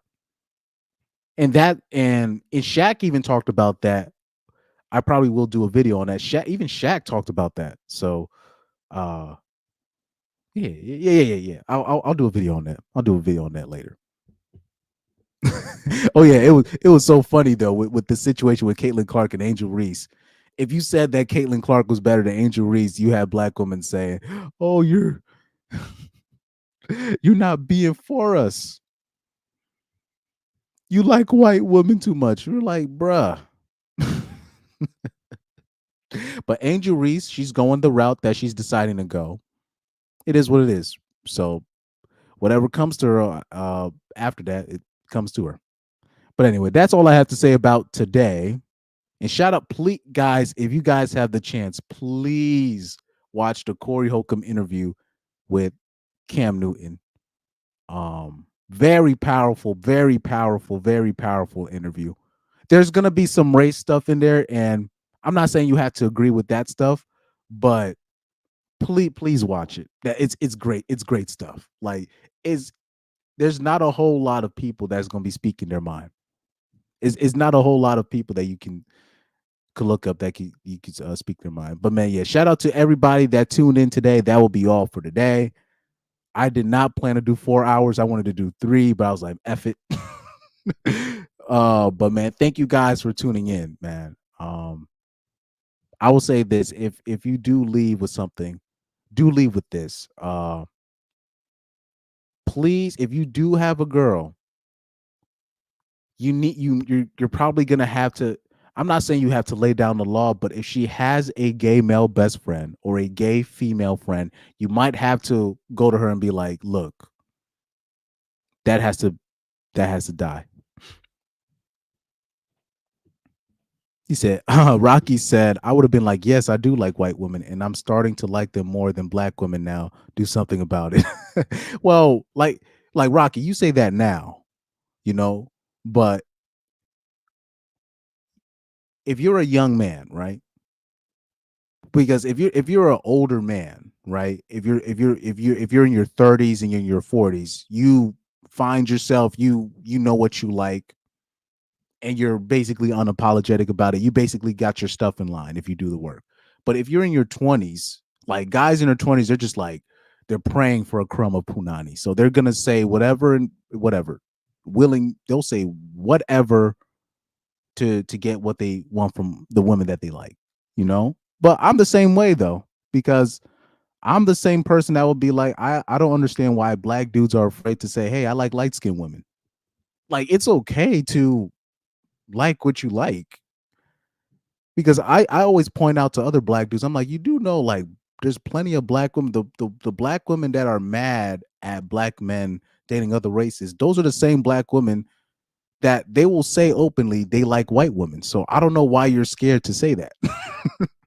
If you like Asians, you like Asians. If you like Latinas, you like Latinas. Don't be afraid to say what you prefer. Plus, I've heard plenty of white dudes that be saying racist stuff, but they'll have Asian wives, and the Asian wives will stay with them. Or they'll say racist stuff in general, and they'll have a black wife, and the black wife stays with them. So I don't know why black men are so afraid to. I'm like, you might as well speak your mind, because if you're gonna be seen as the enemy, anyways, you might as well speak your mind. True Thunder said, also say, with the way you're acting, can you blame me? But I always say, I've always been like, I remember when I was younger, I used to, unfortunately, I used to be a little bit too blunt. Like, I would be like, it'll be like a pretty girl, and I'd be like, oh yeah, I like girls that look like that. And I'll say that out loud, but women would be mad that I'll say that. But I'm like, nah, yeah, when they look like that, that's a good look right there. That's a good look. And then I'll be like, well, not all girls could look like that, but that's a good look. But I didn't realize at the time I was being offensive. I was just praising a girl's look. I thought, it's the same thing. Like with me, I can be tone deaf. When a woman was like, the other day, I started a whole argument because I said, I thought I was saying, man, these hoes be getting railed out here, right? But they ignored everything else that I said. And that wasn't even the point of my paragraph or my statement. People were just mad. The women were mad that I just said railing. Right. So they like, when you're dealing with these new crops of youngsters, they find everything and anything offensive. So even if you're saying, oh, I'm railing this chick, they find railing offensive. Saying the word railing offensive. So this is what we're dealing with. So I can be a bit toned up because I don't want to, because I don't change my language, at all. But there's consequences that come with that. There's consequences to speaking your mind, unfortunately. Truth Hunter says, told one woman with piercing on nips to take those off. If I wanted to taste metal, I'd lick my keys. Oh, shoot. You know, the irony is women actually like stuff like that. Unfortunately, you know, like when you're talking about American women, you can every you can you have a better off insulting the woman the whole night. I'm talking about you have a better chance sleeping with that woman that same night by insulting her the whole time than if you said nice things about her the whole night. The person that insulted her the whole night has a better chance of sleeping with her. And it'll even know, and I'm talking about looks doesn't even matter on that end. Like women will just get turned off if the guy is too nice. So it is what it is. Truth Hunter said she took him off, so it's a win-win. He said, I'm going to say cracked, then cracked instead of they would have been mad if I said cracked because they were mad that I said passed around too. So, but they were specifically mad that I said railing. I was like, man, I'm like, what universe am I living in when I'm saying railing, getting railed is offensive to you when the point that I was trying to make has nothing to even do with sex. It's crazy. But anyway, yeah, that's it. That's it for that. I think I'm good. I think I'm good. Oh shoot. South Holland said, is your photo when that dude dove at the judge? Yes, that's the photo. It's the photo of the black dude, Deborah, that flew and attacked the female judge. Yeah, man. Yep, that's exactly what it is. I love the reaction that I get when I show that photo. So like I remember when I tuned in on Undead Chronics stream, I think it was Chaz or Ribby. I think it was Ribby. He was like, dude, is that the he's like, is that the dude that flew at the judge? Yep. It's not, I'm not saying I'm pro assault, right? I just found it funny at how high he jumped over the bench. I was just so like I was just so shocked at how high he jumped because people don't understand like a judge's like that desk, what's it, the chamber, whatever it's called, it's like six, like it's a tall you gotta jump really high to get over that, man. I was like, that guy is a freaking super athlete, you know. But man, salute to you guys, man. Thank you for tuning in. I do have the Corey Holcomb video that will drop at what time? 7:00. Yeah, 7:00 that will drop. I'm gonna drop that video. But anyways, take care. You guys, thank you for tuning in. Thank you for participating in the chat. Man, thank you, Warband members. Thank you, everybody. Truth Hunter, Pyro, South Holland, Garrett, everybody in the Warband, Rocky, Young Doka, Educated Tyrone. I'm trying to see if I remember all you guys. Pyro, all of you guys, man. Thank you for tuning in. Hopefully, I don't think I'm forgetting anybody. But yeah, Mr. Right One, anybody in the Warband, Shinobi One, thank you guys for tuning in. Oh yeah, to the haters that might be tuning in as well, because I got people stalking my YouTube page via Instagram. Unfortunately, I didn't follow my own advice on that social media stuff. Remember the advice that I said, the suggestion I said that Undead Krog probably has to stop talking crazy on social media because they will stalk your page. So I didn't follow my own advice because I was because I'm still the troll master at times, but yeah, it is what it is. So to my haters that are listening live, thank you for tuning in as well. Oh yeah, shout out to AJ Rant to React reaction channel. His channel hit 10K. AJ did a checkup call on me earlier this week, man. AJ be really thinking about his people, man. Shout out to him because I wasn't really dropping a whole lot of videos. There's a lot of things that have been going on my personal life. Like this year has been up and down for me, so it's been weird. Like I was like when I was on tour, I was low key over the moon because of the opportunities that happened. But then another door closed, but then another door opened, and then another big door slammed shut on me. and then another door open. So it's like it's weird. It's weird. So I've really had to learn to keep my YouTube life and my music life separate. But man, thank you guys for tuning in. Take care. Thank you for tuning into the stream.